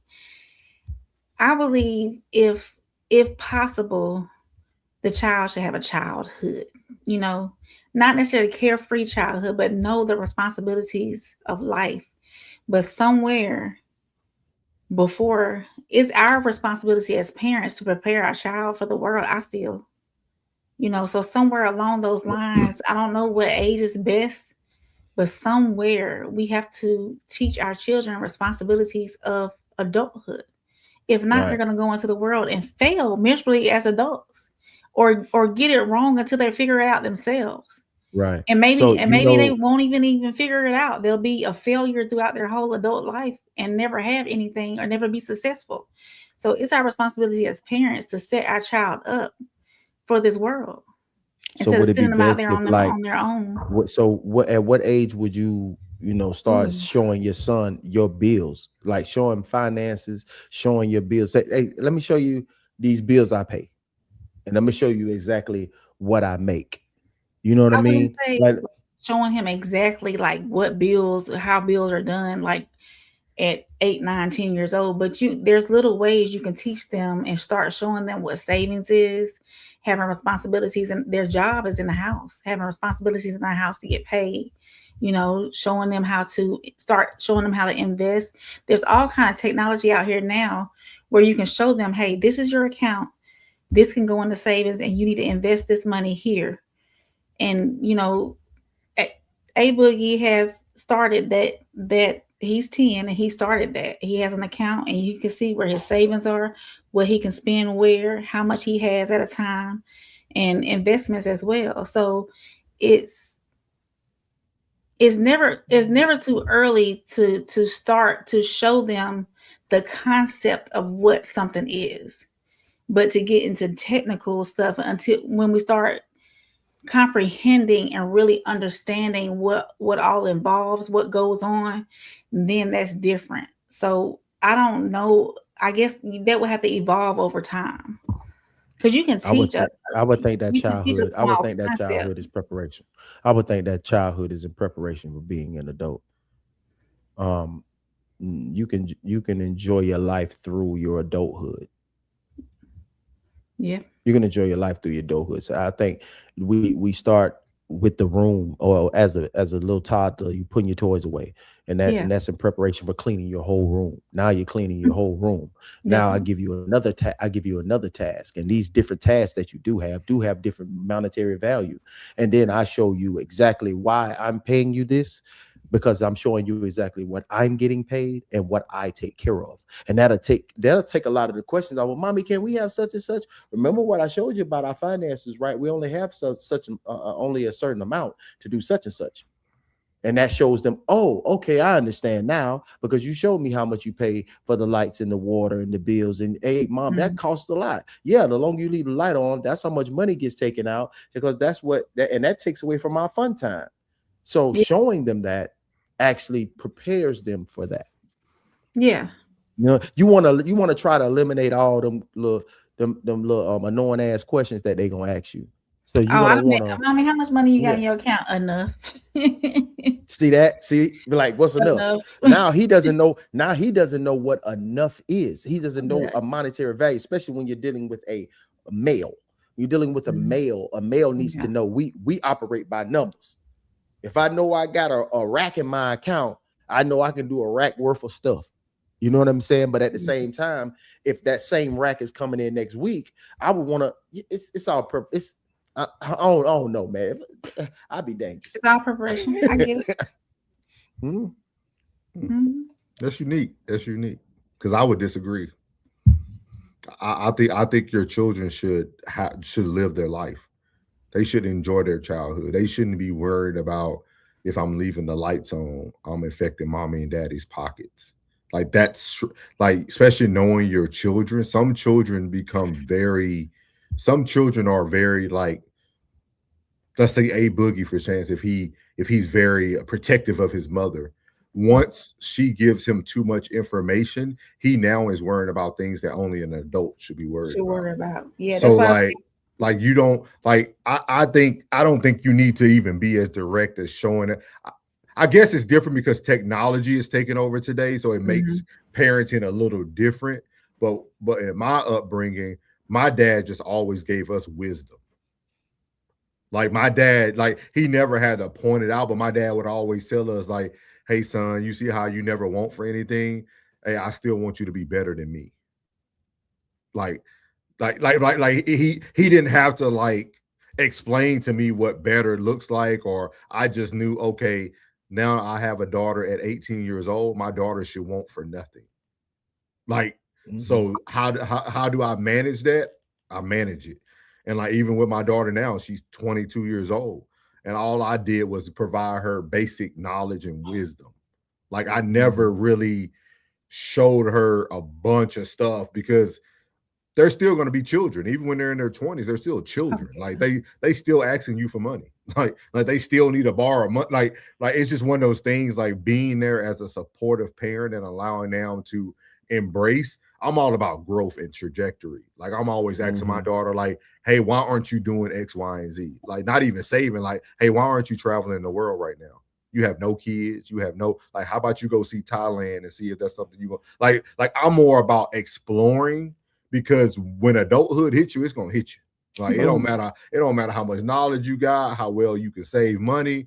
When the life hits you, it's gonna hit. Like, it's good to be prepared, I guess. But I guess in my day of time, we were old, so compared to most of these people. But my dad just always gave us wisdom, and I remember everything my mother and father told me, not everything they did. Like, I remember the small nuances of, like, hey, I know what your daddy out there doing, boy. As long as he come home and take care of the house. Like, I remember that still to this day.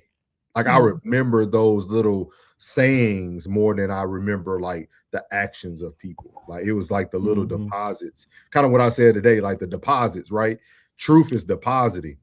You know what I mean? I think when we start to try to make this reading rainbow world, oh, come, let me show you how to save money. Like, you're lying to them now, because they're only able to do that with your help. What are they going to do when they're only at Walmart because they couldn't get a job they wanted and they're making bare minimum? And now they're like, Dad, Uncle Floyd, you showed me to put 10% away, man. If I put 10% away, I got $10 left. Like, now it doesn't look the same. Eat noodles. Eat noodles. You know, but I think it comes with, it comes with the time. We do have a lot of technology now. Like, they have the little debit cards you can give your kids, and you can pay them for the chores they do and things of that nature. But see, my mom didn't allow us boys to do chores, and we didn't do that. We had roles in our house. Like, my mom would tell my sisters that hey, your brother now, they don't wash dishes. They don't do that. You do that.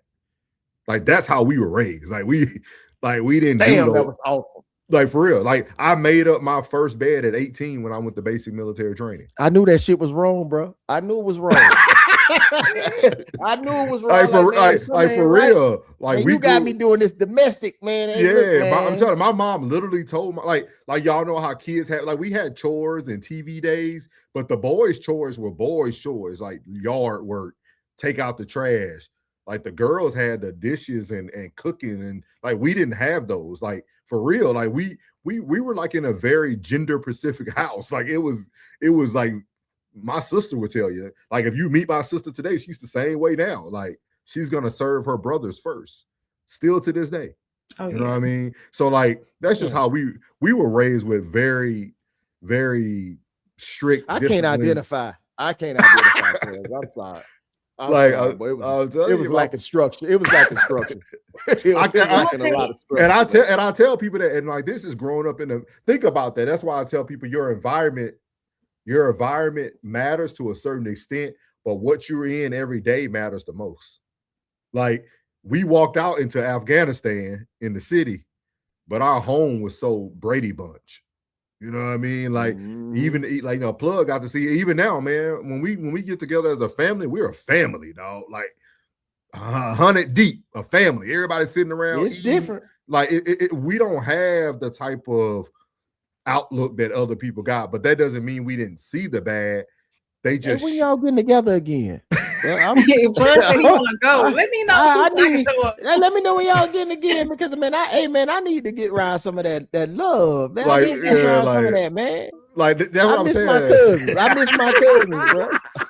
I miss my cousins. Like, that's why for me it'd be hard for me to have like certain conversations, because I'm like, I seen bad, but I also was given, like, my dad never gave us a curfew, but I knew not to come home late.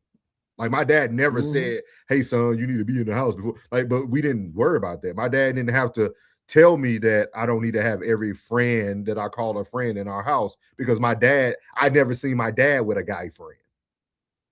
You see what I mean? My dad was confused with us. We got whoopings for borrowing video games. Yeah, no. Promise. My dad whooped his name was Calvin Willis. Take Calvin his game back. We got whoopings. We got beatings. We crying taking the video game back. Don't you ever ask another man for nothing. You don't ask no man for nothing. You don't borrow nothing from no man. That's how we were raised, dog. Like for real. Like for me, it's just yeah, like that's what I said. Like now, Grandpa Ted, he's soft. Like you know what I mean? But the Ted we had, we in a football game. My dad had cussing us out from the stand. Boy, get your hands off your hip. You acting like a little faggot. Like that's how my dad was. Like for real, dog. Like for real. Like I love that nigga, man. We grew up around a man's man and a woman. Like it was separated. Like and everybody had their roles, and like it allowed me to make great decisions as I got older because I didn't have to figure out. I wasn't foggy on what roles look like. You see what I mean? Like Pug kind of said, like we're starting to confuse roles now. We're having debates about this now. Yeah. Like think about that. Like we didn't debate about that. Like there was no debating. Like me and Ted were watching WWE. Crystal and them in there. Cooking, washing dishes, washing clothes, shucking corn. Yeah, only thing we had to do was all we had to do was walk them to the washateria, or that's what we called it, the washateria. But some people call it a laundromat. We had to just walk. Yeah, we had to just walk. We had to do those things, like the protective things. The male, like go with your sister. Like I went out on every date my sisters went on. I went. My dad made me go on every date. I could tell you all my sister boyfriend names. They all had to feed me at every date. God. Hand on the Bible, everything. I went, my sister went to her prom. I was right there with them eating food. Extra large fry, Coca-Cola. No, high C orange. And hey, for real, like I was everywhere. Like that's how my dad did that. Like it was real old school. Like, okay, you courting my daughter, you courting all of them. There you go. I will say this too.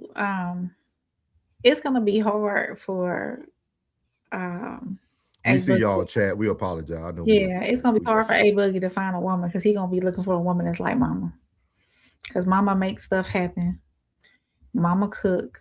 Mama clean. And don't get me wrong, he does his roles. Don't be shocked if he finds the opposite though. He does his roles. He takes out the trash. You know, he does help load the washer. You know, and does tired of you yelling at him. Transfer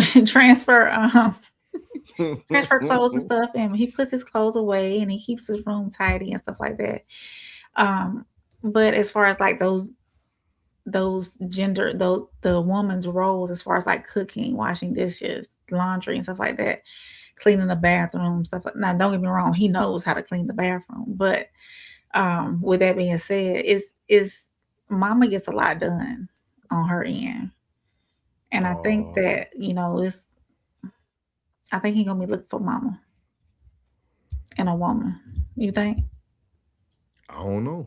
I don't know because you're doing everything so independently. Mm-hmm. I think he's gonna have more confusion than anything. It's going to be a lot of confusion because like not on his part, but like because we don't live in that world today. Like what I grew up in, that's kind of what he's growing up in. Like he's watching two women take care of the home. So for him, he's going to be like, why do I need to get up? Why are you asking me to go? Like those women are going to be disturbing his peace. Like for real because like that's a hard. I'm telling you, man, like my mom created a monster in me, man, like because I didn't understand it, you know what I mean? And like I was blessed to get married at a young age because I was able to mold my ex-wife, right? I was able to mold her into what I needed her to be off of my experiences. You know what I mean? And the lack of her experiences, right? So like I was able to like, and she was so immersed in our family, she seen it too. So it wasn't second. It wasn't nothing new. You know what I mean? Right. So she knew. She knew. Yeah, she knew how JJ. She knew how JJ got down. You know what I mean? JJ told her our marriage wasn't gonna work. You know what I mean? So like, you know, I'm like that's just the way we rock. You know what I mean? So it's just very unique, man. Very unique. Muriel says she needed to be partnered better as well. If you have someone to look up to, you make better decisions. Penny said, not saying I agree with the time away from the house, but is it grooming or responsibility to watch your younger brothers and sisters when you're away? I don't think, like, I don't, when it comes to, like, say for instance, if I had another child behind a boogie, I would not put that responsibility on him to assist in raising that child, as far as like, you know, hey, your mama going to go do this, you need to watch your brother or sister. No, I've never agreed with that. And And you Penny, see, I don't think grooming has to be intentional either. It could be indirectly grooming, just out of your lifestyle that you live. Like, so even though it might be a responsibility to watch the kids, indirectly that could groom that child in a different manner. Yeah. Muriel said that's why parents need to get babysitters from outside. My oldest never watched his siblings. He was a child. Penny says, see, but do you know these babysitters like that? Muriel said, yes, I used my trusted friend's wife and their college age children who wanted to make extra money. Shout out to JD, is it Jada Love? She was talking. We definitely gonna be talking about that Roblox thing for you. So if you back tomorrow, you check it out. Yeah. Penny says sometimes it's the closest ones to the fam that be the predators. He said we provide too Damn, much. Man. I knew they were gonna hit plug. Man. I knew they was gonna hit plug. I knew it. I'm telling you, man. Golly, man. Y'all stop. Stop, man. Damn, you can't trust nothing. God. Penny said we provide too much access to our youth. Bridget said that stuff is on here, laughing but serious. Jada said they need to get it together before their platform gets shut down. Muriel said, as parents, it is important to talk to your children and always keep an open door policy for all their questions and concerns. I have preached that even at a young age with mine. Look, mommy, you need to talk to me. I can't do anything for you if you not telling me the whole situation. Muriel said, true, Penny, that's why you have to truly invest in knowing who you have in your circle. Jada said, it also can be the people closest to you. Penny said, facts, Muriel. Jada said, last school year, I heard it on the radio about Roblox. I was so mad. Plus, they banned Schlep. Jada said, let him back on the platform.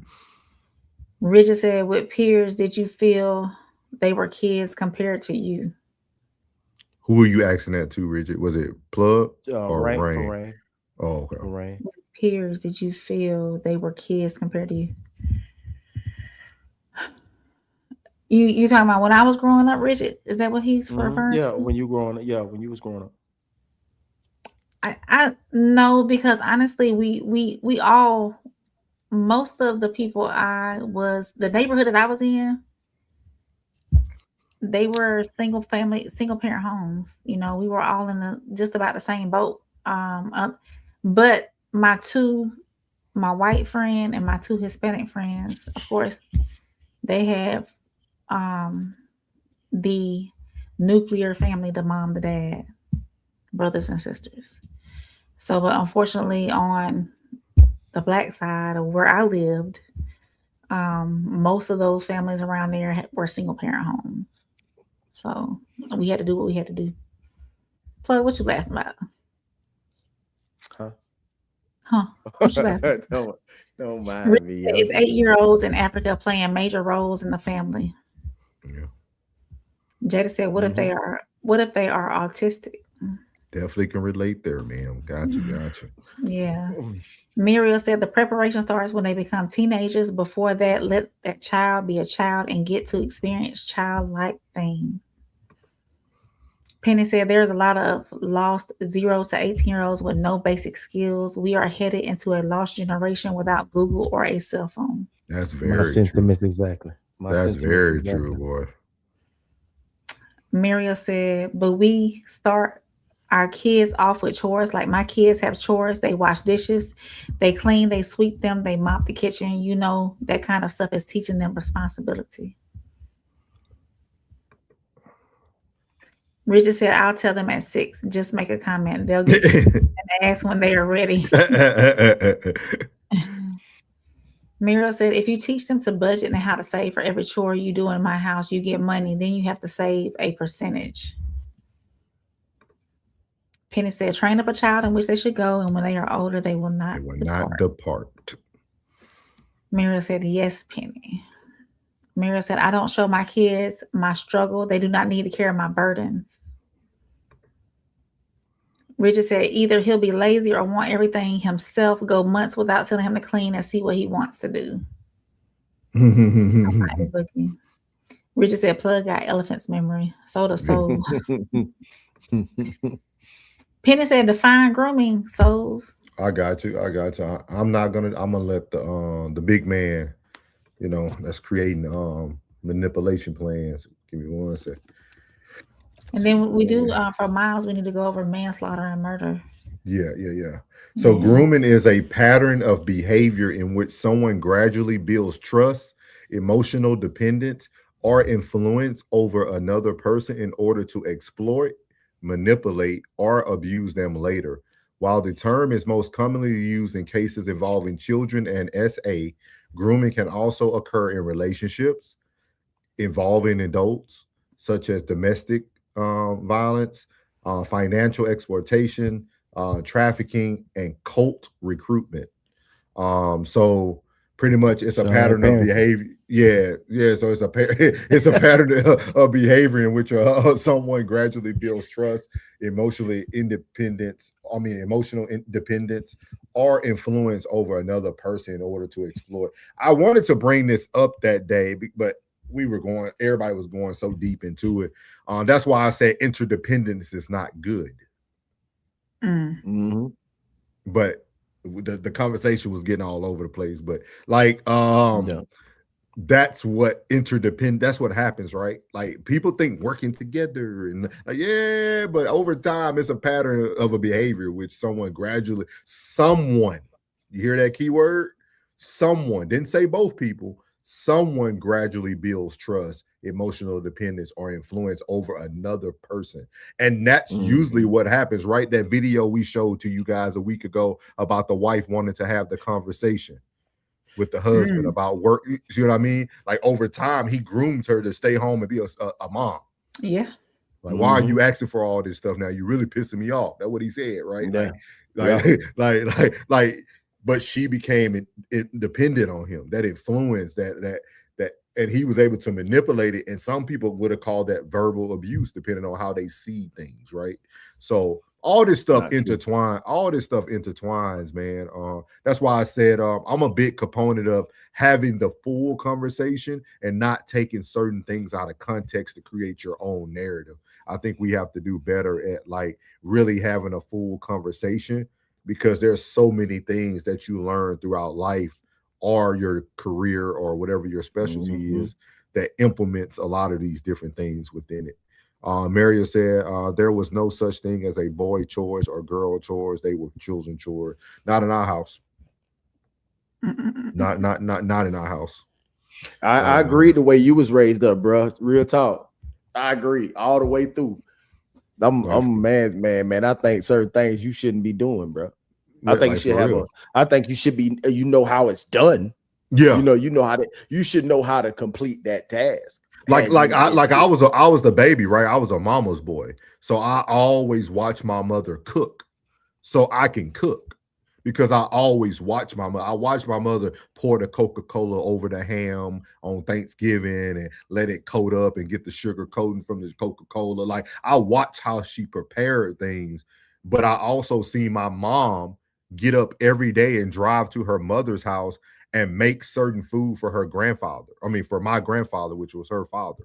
Like, think about that. Like, I don't think people understand how people are raised. Like my grandmother would call us to drive to her house just to bring the garden hose around the house so that the other side of the grass can get watered. Hey, y'all come over here. So Oh, y'all she had see that my sprinkle. house. She had that sprinkler like this right here. Yeah. She had that sprinkle. So she would so in the morning we would get up and go to my grandmother's house and cut it on in the front yard. And then Yeah. mid-afternoon, y'all know they watching Young and Restless, One Life to Live, you know, all that stuff. Like she would call us back over there, and my grandmother would ask us to, now can you get, hey Joyce, can you bring the boys over to move the water to the backside? Yeah, I'm gonna pay them. My grandma paid you for everything now. She was very welcome. My mom, Gracie Hamilton, rest her soul. She ain't gonna ask you to do nothing for free, boy. She paid for everything. Yep, she paid for everything. I can hear that right now. Yeah, it was nothing. Send them boys over here. I'll pay him. She had that Buick Regal that never left under the shed. Looked like it never been drove. Yeah. Ooh, they still got it. Yeah. My uncle had it at one point. I don't know if they still got it now. Man, if he got it, man, tell him that. She used to have that Humpty Dumpty in the window. Yeah. What color it was? What color it was? It was like a light blue. Ooh, that sky blue color. Yeah. I would have laid that. I'll go get it right now. Where is that? Like for real. And then when you go to our hometown, if you look up so my grandfather owned a bunch of land on North Market. It's still there. And he used to rent out all the buildings for like people that did like tenants and like taxes and all that. So it was like a financial building. It was a black and yellow building. So Hosey Hamilton, man, that was my guy. But yeah, so everything was about money for them. So I had a very unique childhood, man. Very, very unique childhood, man. It was different from probably most. Like, even though we lived in the worst apartments, everybody wanted to come to our house all the time. Yeah, Mama was the neighborhood mama. Mom Dukes. They called her Mom Dukes. Penny said it looks funny when me wearing faded pink socks because they can't do laundry. When men, Mira said exactly, Penny. Nah, you watch the woman, they'll show you how to sort your stuff. And then you learn by your failures. Don't ever think it's a bad thing. You learn by your failures. Mira said I was raised with a single parent and grandparent. Yeah. And I think some men go get women because they're afraid to do it on their own. Richard said I washed dishes maybe 4 times. Mostly my mom was teaching me to be considerate because she'll clean and I'll put 10 dishes in the sink. I felt that one. See? Richard know. Richard said, but yeah, my fanboys don't do dishes. Yeah, see? Yeah, tell you, man. My fams, yeah, we don't do that, man. Still to this day, the men get served first.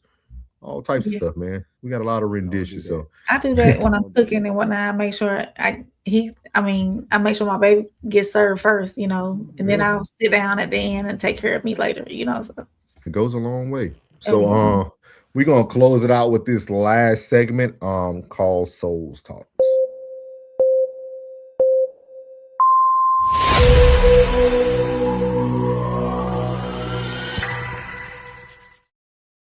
So as we have it here at Souls Talk, we're still talking about grooming, but we're talking about cultural grooming, and it comes from Wallow. I actually have an amazing video tomorrow. I think y'all are really going to enjoy. It's from 21 Savage. So, but here goes Wallow talking about his experience of grooming. So there is a scenario you talk about in the book too, Brenda. You were like 13 years old. Go ahead. And she was almost 30. Wow. No, I wasn't 13. I was 17. Oh, She you were was 31. 17? Okay. 17 and 31. All right, but she had been grooming you pretty much. I ran up on her. I know, I ran up on her, and she was in the way it really. I ran up on her. She's in a store, and then shot my shot, and it was on. While you were in jail, you realized at the time it felt like you lit, and this happens a lot with young men. Yeah, you know, you get with the older women, and you feel like you're the man, but later on in life, you're like, was I taken advantage of? Yeah. And when you think about that now, how do you think? How do you frame that in your head? You know what's crazy? It's wild.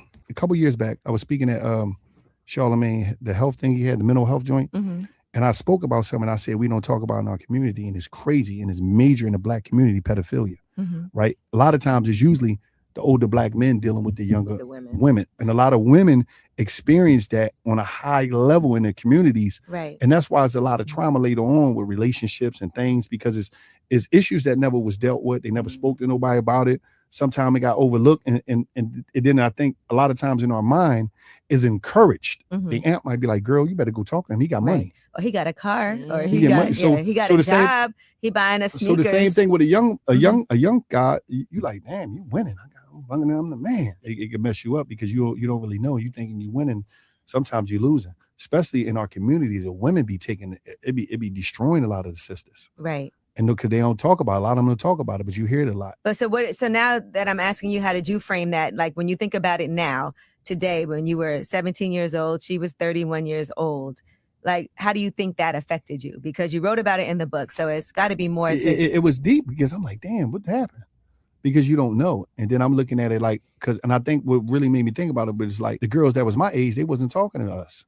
They was talking to the older guys. Yeah. So it was like, what the fuck was going on in the community? Because it was like all the girls that we liked, they wouldn't pay us no attention. I was 15 with a 24-year-old. You They had no business doing that. You see what I'm saying? So it was like, it was just deep. It was deeper than, and so I was just trying to break down, like put it out there. It's just like, yo, we got to be more on point with this. Right. You know what I mean? Because it's.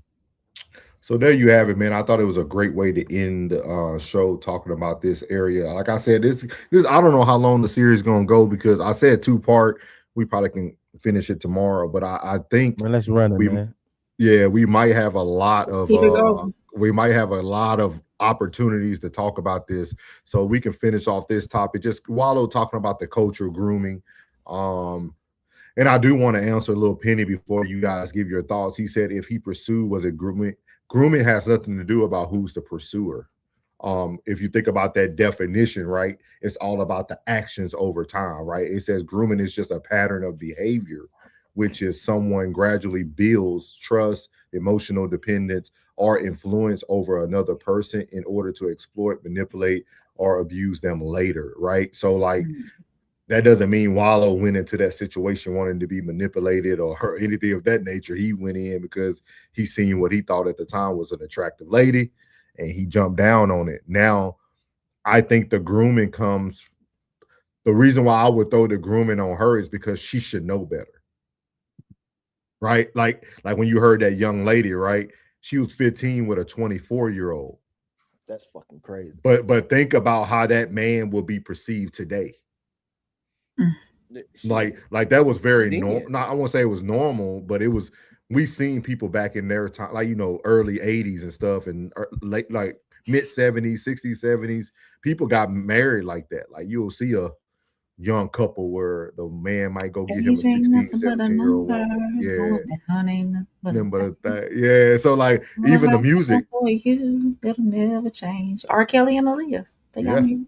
So like when you think about that, I just feel like the cultural grooming is very strong. But how do y'all feel about this? Because he brought up a topic that we heard a lot from men, right? Women dating older men when they're in school or getting picked up from their high school from a dude who graduated 16 classes ago. You know what I mean? So like, how do y'all feel about what Wallow said and also the cultural grooming? I can give you a scenario of why that happens. Go ahead. Okay. Some of those best times that young lady had was at that age. And then when she got to her age that she was at, and the men that was in her age, most men start coming into themselves and start earning and really understanding life around that 28 to 33 range. So now you're not getting that same attention. You're not getting that same young man vitality, that 4, 5, 6 times bite. You know what I mean? Because you got bills now, you got responsibilities now, you got your head ain't in the same place. You using the big head instead of the little head while you're doing whatever you're doing now. So now that joy that she felt, in a relationship was when she was that age. And I think that's what happens in the mind of that pedo, that's older man, that young lady that you couldn't achieve because they were dating older when they was younger. You want to go back to that time and capture. She reminds you, like you see when you see them shows where the dude captured a woman and say, "You remind me of Cynthia when we were in high school," and you're like, you know what I'm saying? But that's where their mind is at. That was that time where just get into the mind of a pet of a predator. You know what I mean? That's how you. I thought you That's how say you get into a mind of a maniac. They are maniacs. They are maniacs. You know, you could go find Cynthia now. Cynthia tried to date your age now. You know what I'm saying? So that's what happens. I think a lot of people try to live in that nostalgia. I think that's why a lot of people still watch anime, because that time as a child, you had the best time as a child watching those Saturday morning cartoons that you just want to have that feel. You want that rush of teen spirit again. So that's what they do. So they try to revert back to a time when it was good, because now it's so hectic that being you grown now, you got responsibilities now, you got kids now, whatever your life may give you right now. So you just try to get that nostalgia back. That's what I said on I think our last show when we were talking about age gap. No, we talked about that on same roots, same soil, different roots. I think the age gap, where I think that some people who do date younger want that younger feeling. They want to continue to feel young instead of dating somebody their age or dating somebody older. They feel like keeping that young energy around them will make them feel young as well. Do y'all think grooming can be unintentional? Yeah. Okay. And them not really knowing what they're doing. Habit forming. Yeah. You know what I mean? And you trying to put somebody in, you trying to make somebody just like you. You want another version of yourself. Some of the common tactics they call is like love bombing, creating emotional or financial dependence, isolating a person from family and friends, slowly crossing personal boundaries is a big one too. Bruh. This might be. I live that, cuz. I live that, cuz. I'm telling you, I live that. I'm telling you. Some things that make you go, you know, you just been looking at somebody like, no, you're really trying me right now. Like it'd be so slick until you catch it, and you'd be like, man, you trying me right now. Before I read y'all a common warning sign, who do you guys think groom more, men or women? Women. Women, because women are more manipulative than men are. Okay. And what made me think about it, because one of the common warning signs is seeking excessive one-on-one time. Ooh, I need to see. I haven't seen you in so long. Like when you think about some of these things, right? Like when you think about ignoring or testing boundaries, women do that very heavily, right? Trying to separate someone from trusted people. Making a person feel responsible for the relationship. You know what I mean? Like my sister got hit. She got hit. Hey, go ahead. Wipe that off. I ain't seen you in so long. When am I gonna see you again? That's grooming. Hey, what you doing this weekend? Can I come see you? Can I come pick you up? I'll come pick you up. Let me come pick you up from the club. Women do that, boy. A woman would make they'll arrange everything. Oh yeah, we trying to make it easy for you. Yeah, because we want to. This might be very good. We're grooming you to want to spend time time. with us. Come see monkey me. time. I'm ready for you too. I haven't seen you so long. It's time. It's been time. Very good. So this is great. We're gonna be bringing. What was the answer? What was the answer? What was the answer? Which mean? She said woman. I'll say no. What was the answer you got in front of you? Oh, for grooming that. Women. Oh, okay. Yeah. I was just, but like I think it's very unique, right? Because words put men in certain categories, which I think are very dangerous. Like grooming doesn't sound as bad, right, than a predator. Oh Lord. You see what I mean? They sound different. Like, so, and if you notice, the men get the more harsher terms. You rarely hear someone say they were groomed depending on the outcome or age. You know what I mean? So this is going to be a very, very interesting conversation. I think it's going to go very well. We'll be able to get some good topics out of this. But I thought it was very interesting because the first thing I thought about was because we knew it was a tragedy there, right? For the Scott family. But I also felt like, again, I'm always trying to seek solutions. And when I think about that young 13-year-old girl, when I seen the girl not support her mother in Yeah, the I didn't, midst I of didn't see that part. that, at that moment, I felt somebody groomed her. Mm. Because it's, and this is for all parents. If your kids really can't stand up about you, you got to start questioning some things. Like, who are they protecting if they can't protect you? Like for a 13-year-old Or to be very, what type of job you doing? What type of job? yeah, Like, for real, if they ain't riding for you, you ain't doing a good job. If they ain't in your corner, like they ain't defending you, you ain't doing a good job. think about this. Like, the young girl, 13 years old, literally made a statement to police that did not help her mother's case. She said, I let the man in. No, she shot him. She said last time that if she finds anybody in this house, she's going to do X, Y, and Z. Like, she almost created a premeditated environment just through her words, right?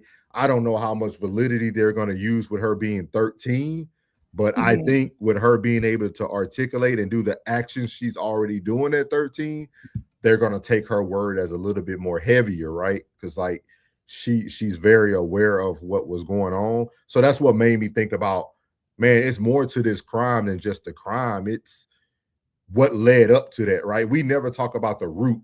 We always talk about the outcome. There's a root that gets this woman. Miss Scott didn't just wake up today and choose violence. She woke up and reacted off of something that she has repetitively talked about, right? Because the daughter said it. So that means mama has already had this discussion with you about bringing these little stanky boys in the house. You didn't listen. So at the end of the day, there was a lot of different things at the root of this that caused this to now be the thing that was the tipping point. There's always a tipping point to everything. So just something to think about.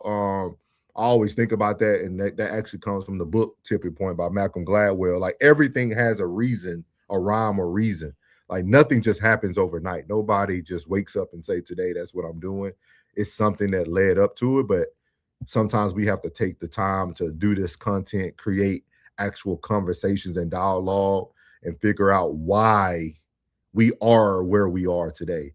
And I think we're getting there. I think we're starting to talk about grooming, which is something I really don't hear a lot about on the internet. You know, I looked up and seen like mental health workers talk about it, like 6 steps to know if you're being groomed.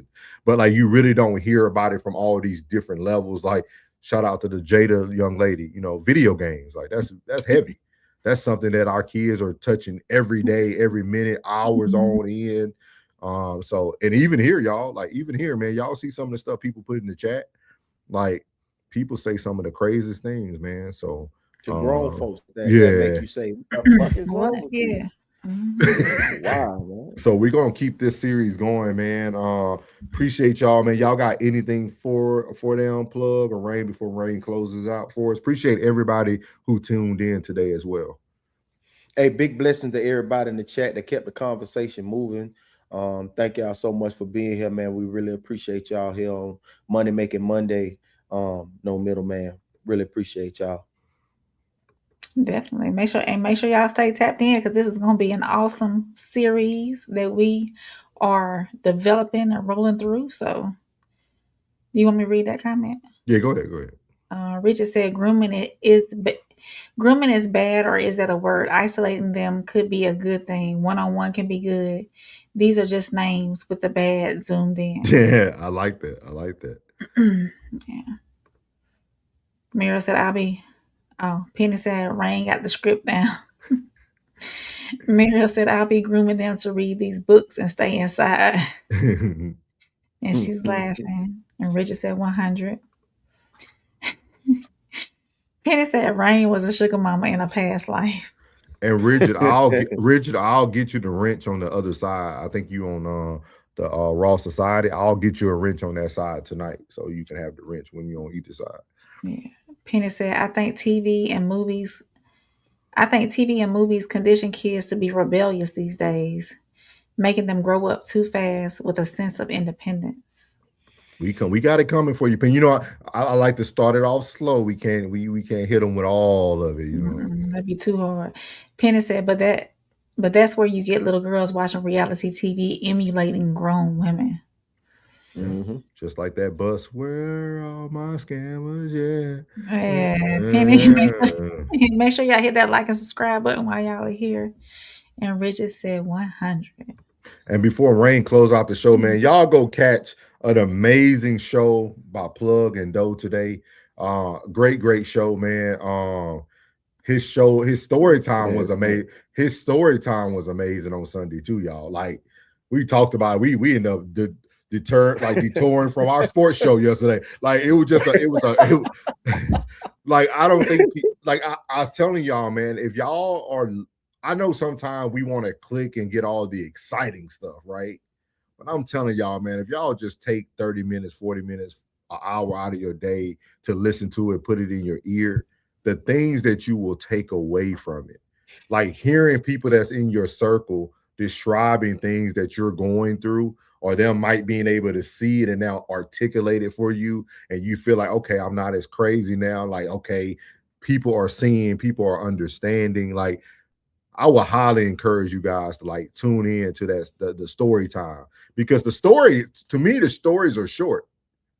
It's the lessons that he teach that are longer, in my opinion. That's just me listening the way I listen.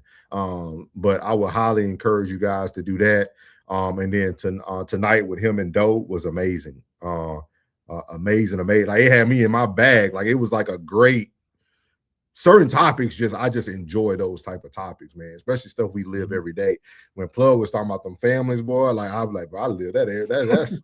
That's every day. So, and make sure y'all catch Soft Rain too, man, at her weekly Radar and Rain. For some reason, yesterday, no notifications would come. Yeah, because when you went on, I didn't get a notification either. So hell no, I was so mad. I say, damn, because he said tune in tonight. I was like, all right, bro. So I'm like, damn, like, because like when I'm laying in my little corner, I got my phone up like this right here, so when it drop, I can see it, so I can just go bloop. Okay, he on, boom. I just hit it, boom, and then I just send it to the TV.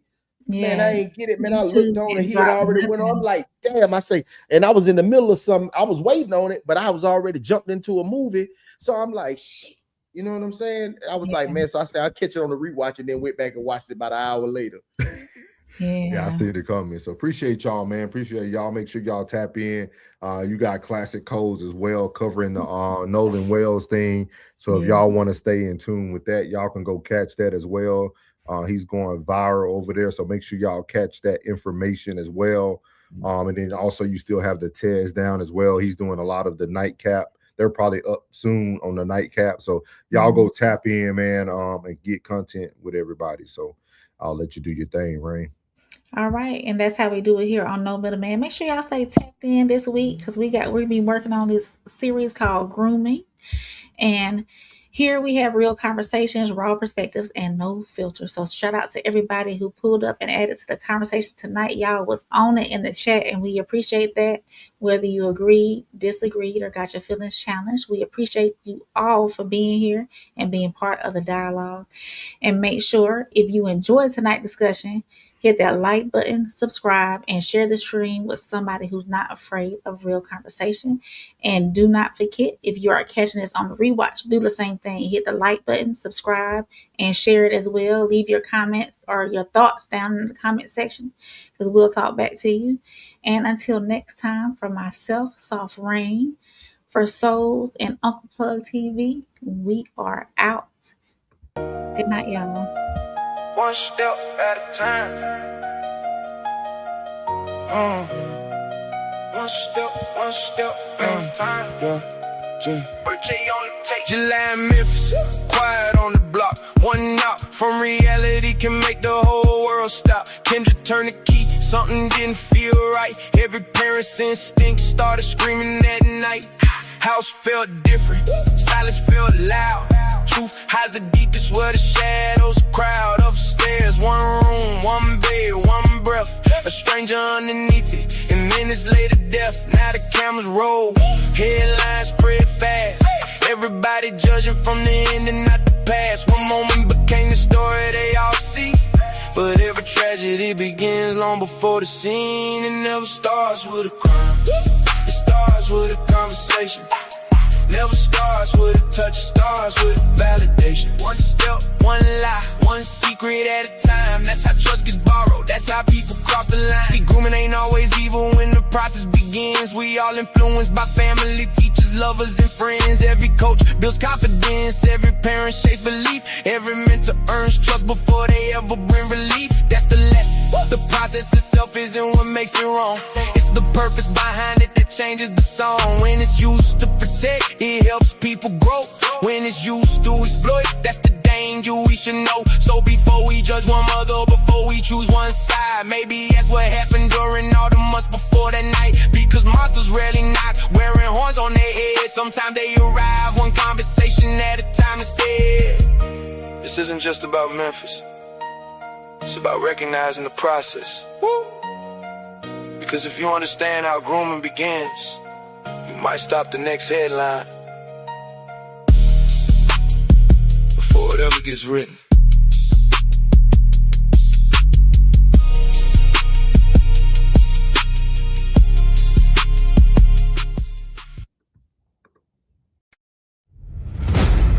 Yeah.